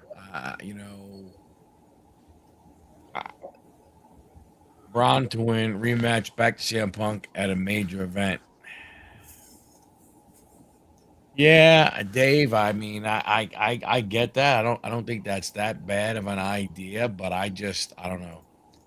Part of me just, I mean, the thing that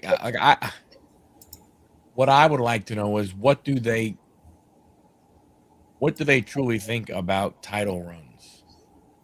What I mean by that is that if you put it on Breaker already, how long how long are you keeping it on? Like what are you doing with him? Because to put it on him in January, and then if there's a rematch in Riyadh and he loses, or even if there's a rematch and in anywhere in the next 3 months, whether it be at Rumble, whether it be at Elimination Chamber, or whether it even be at Mania. I mean, are you putting it on him to, to see what it would be like? And who's he going to feud with if you take it once he gets it? Yeah, that's my biggest thing. Is who is there? Do you see Logan Paul going after him? Like, that would make no sense. Logan Paul turning, or Austin Theory turning. I don't think Austin Theory is a turn. I think Austin Theory, I could see him being the turn when Seth comes back and he was the inside guy. True. Because I don't see Bronson Reed going up against him. No.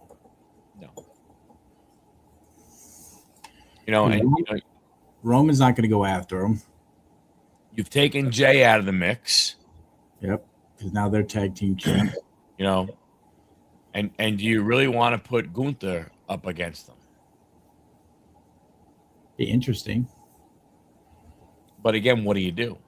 Yeah, because Gunther's really the only one that makes sense there. Because who else besides Seth and CM Punk? I can't see him putting it up against Randy Orton. Well, Orton's on SmackDown, right? I think so. Yeah, that's true. Title reigns very yesterday. Need to keep it rolling and not bank too long as of a reign as it becomes. I agree. I have to agree with that. If you want to keep it for 3 or 4 months, okay, then you drop it to somebody. But again, who does Braun drop it to? Well, I think that's the problem you have is where, you know, what are you looking at? Even if you bring Seth back, okay, so what you have, you know, you play ring around, you play ring around the posy between him, CM Punk, and Breaker. Between the three of them, they just keep dropping the titles to each other, and you're doing nothing with Gunther. Or if you throw Gunther in the mix there. Again, the way you built up Gunther now as a massive heel, you can't have him go after Breaker. Yeah, It's heel and heel. It doesn't. I mean, not saying it doesn't work, but it's not good. Dom's not going to be out for a while, I don't think, but I think that's probably a storyline for me. But you're not going to put Dirty Dom up against Bronson Reed or Braun Breaker. That'd be just murderous. He has to cheat to win. I mean, yeah, there really isn't anybody. I mean, unless they bring Obafemi back in up. So you're going to put the title on him that new. I mean, I mean, I don't know. I know we think that title reigns for long periods of time aren't worth it or anything. But I mean, I get it. But what do you do? I mean, again, I look at it from a standpoint of is that I guess, maybe you have to look at it different from a standpoint of there is no more one guy that carries the company. Yeah. That, we look at what Roman did, but you look at when Roman came along of where it was, what it was going on, and so on and so forth. And now, What's up, Maddie? Hey, Maddie. Happy New Year, buddy. Now when you look at it from that standpoint, you're right. You don't really, does the title mean anything anymore? No. Not like it used to, no. None of them do. It's not, if you're going to put, they talk about prestige and so on and so forth. I mean, like what do you want? Do you from, if we're saying that title reigns don't mean anything, then in reality, title counts have to stop meaning anything. Right. I agree. Because if you look at it from a standpoint of, oh, okay, now you're just going to be flipping out, you're going to be handing out title reigns, then what's the big deal of Ric Flair 16? What's the big deal then of, Triple H? Triple H is what, 14? Yeah. Or Cena's 17, or Orton's, what is Orton, 13? Or 13 or 14, I think. Well, what's the meaning of those then if title reigns are going to, change hands more often? I mean, so you could have, you literally could go ahead and have a guy like CM Punk, who's already now, just since he's been back, he's a 2-time champion. So he loses, he comes back, and all of a sudden he's a 3-time champion. I don't know how many times he was in his first run, but even let's say he was a 2-time champion, now he's a 5-time champion. Yeah. So, like, I don't know. I don't know what you do with the whole title reign thing. See, I mean, I know Dave was like, they're so yesterday, but I mean, if they're so yesterday, then you're gonna change.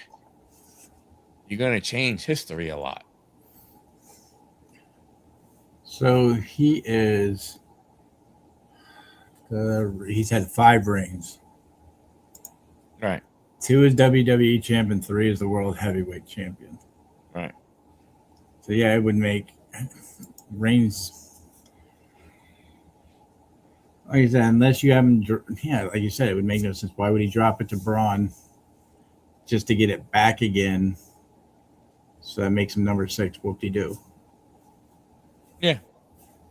You'd have to if you're gonna put it on Braun, which something tells me they're not going to, because I think they want that Seth CM Punk match.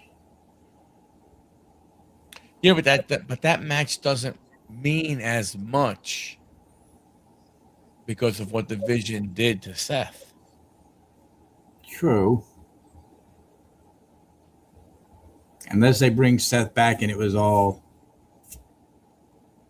a play, like we did, just to make you guys think we didn't like him, but he's still really the guy leading us. But I don't know. The way the creative has been there. Yeah, you could give it to AJ, but I mean, yeah. No, I understand what you mean, Dave. I did. I mean, in multiple days like Roman did, you need to have the titles change hands regularly, not between the same 2 or 3 guys. Yeah, but that's what I'm saying though. But okay, so how do you? I mean, I don't know. To me, it's just that lessens it then. Yeah. In my opinion, right? That kind of lessens it. If all of a sudden, when you look at the list of champions, you see, Logan Paul, Braun Breaker, Bronson Reed, CM Punk, Oba Femi, Jay Uso, Gunther. I mean, then what? You give it to Jimmy, and how many do like, what I'm saying from that Right, segment? yeah. I understand where he's coming from as far as like Roman. If Roman was there and defended, like Mike, if you had Roman there, say 3 out of 4 times a month defending the title, it would have been a little better than him doing it once every 6 months if we were lucky. Yeah, and I can see if you say yes. Right. If you have if you have it that way where you're going ahead and you're having a fighting champion, but that was just but that's what it was with the tribal chief. Yeah. I'm the head of the table. I run the show. And you think about it, all of a sudden you hear Cody Rhodes go to, hey, maybe you don't understand. You work for me. I'm the, and think about it, that is a Roman Reigns type of thing that he's doing there. From that standpoint, At some point we're going to get a Roman's Cody match again. I just don't think I don't know. I don't know what you do. I mean, I agree. I guess you have to look at it from a standpoint of, like I said, you know what? Again, me being, an old school, they talk about so much tradition and everything. Well, you had that one guy then until they brought it, but now you had those 2 guys that, you know, held the titles. It wasn't like it was, Baskin Robbins. Yeah. 31 flavors and every all the time. That's all I'm saying. I'm just saying from my standpoint of is what are you looking to try and do when it comes to that title? Is it supposed to mean something or is it not supposed to mean something? Is it is it, I don't know, prestigious, but is it, does it, I don't know. Yeah, I agree. They did screw that. They could have had that. Would have been a good storyline for, even if you only had The Rock showing up once a month or once every 2 months. They could have played that and tracked it out. They missed the spot, especially with Cena when his retirement match. He could have came out and done something, or during a Cody match. But It was a great play and everything like that. I think it would have been better if it would have been like, to me, if there could have been some talk that Roman Reigns is on the board and yeah, he was the final boss. I mean, I think it might have meant something a little more. I don't know. I think when we look at it, that's one of the things that makes it hard to try and figure out is what they are trying to do. The truth of the matter is TKO, they may not give a crap about history anymore. And as some of these older wrestlers, John Cena, Randy Orton, some of these other ones, as they start to go away, we may see different things happen. maybe. You know, I don't, I don't know. I just think, I think, there's just, there's, I look at it again, or just if you look back, when you had Stone Cold, when you had Bret Hart, when you had Hulk Hogan, when you had Roman Reigns, when you had these guys, you looked at those guys and said, wow, those guys can carry Brock Lesnar. Those guys can carry the organization. I'm not saying Braun Breaker can't. He's What I'm not ready saying to is yet. that if you do it when he's into whatever, I don't know how old he is, you know, but if he's in his 20s, how long do you, again, if you give it to a guy like that, how long? He just take, turned. take, He turned 28 in October. take Breaker, take Trick Williams, take Obafemi. 3 young guys, NXT guys. If you bring them up, you have them fight now around each other, and one wins, one loses, one loses, and it just keeps going around. I don't know what you do from a standpoint when you have these guys that you look at and you go, oh my gosh, that guy should not lose. That guy should not lose. But you can't have that many that guy should not lose and have all those guys trying to be at the top, because then they have to lose. Right. Yeah. What's the other one? Let's see.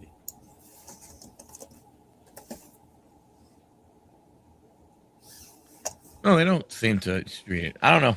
We'll have to see what happens. I think it's I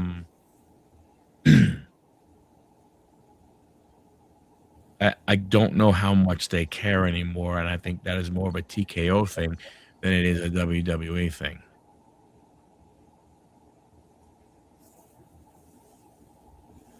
Right. So you see, so that could be true, Dave. But then, what are you doing? Is he getting one? He's only 28 years old. So how many times is Breaker a guy that maintains the strap? Right. Right. That's my only thing with this, is in that it's to Lawton's point, make a decision of who it's going to be, and let that person be. But the problem you have is this, Lawton says the main thing, the champ needs to dominate most of their feuds. Well, you go ahead and put the strap on Dom Mysterio. Who the frick is he going to dominate? I know, right? You know what I'm saying? Like, if you want your champ to dominate, that's what Brock Lesnar did to John Cena. Yeah. Right? If you want to set that up that way somehow, I don't know how it does it, but like, for instance, to me, if you were to have Breaker beat Punk, is it a squash? Is it I beat the hell out of him from the beginning and just destroy him, and I win the belt in 4 or 5 minutes, or is it a match that is drawn out, right? Because if you want your champ to dominate, then dominating matches don't last a long time. No. You got to have the longer matches just to be able to, one, put more heat on them, and two, just to build the storyline up. I mean, they got LA Knight coming back in early 26. He could potentially go up against Braun Breaker and be a decent opponent. I think LA Knight has to come back as a heel. You think? I think so. In my opinion, I think he has to come back and he has to do something. But he won't, because he's going to go after the Vision for what they did to him. But to me, they should have been a way that he went out to where when he came back, he would come back as a heel. Now he still could say, man, you know what? I've tried this, that. None of you people had my back. I can't see any people, so on and so forth, and stuff like that. You can try and make him come back as a heel, but it doesn't mean the fans are going to allow it. Right. And you ever turn Cody heel? Baylor, Zayn, they have to give themselves one. Punk is bland. Cody had it long enough. Well, I mean, honestly, the only one I would like to see out of there would be Baylor, Finn, Sammy. I'm not a big Sammy fan. I don't think that would be good for business. Although I wouldn't be surprised. Nothing would surprise me if in Saudi Arabia, Sami Zayn wins the Royal Rumble. I don't know, maybe. I mean, and with Kevin Owens being at John Cena's last match, I wonder if they're planning on him coming back at the Rumble. Who knows? Yeah, I don't know with his injury. And now they're pushing, say his name. I'm not going to say it, but. Well, and that's another one. Why? You have plenty of talent. Yep. Why are you going to push somebody like him? But it's the WWE for you. Yeah. That's what I mean. They don't care. But it's something we can talk about next Wednesday after Brawl. Yep. Sounds good. I don't want to keep you up. It's been 2 hours and 18 minutes. We did good. Thank you for everybody coming in. Yeah. Mike, thank you for having me, buddy. Yep. If you guys Happy New Year. Yes. Happy New Year to everybody. And to you, Mike. And if you guys want to do a Heritage Box, let me know. All right. I'll catch you later. Hey, everybody. Enjoy the rest of your evening. We'll talk to you guys later. Ciao. Peace.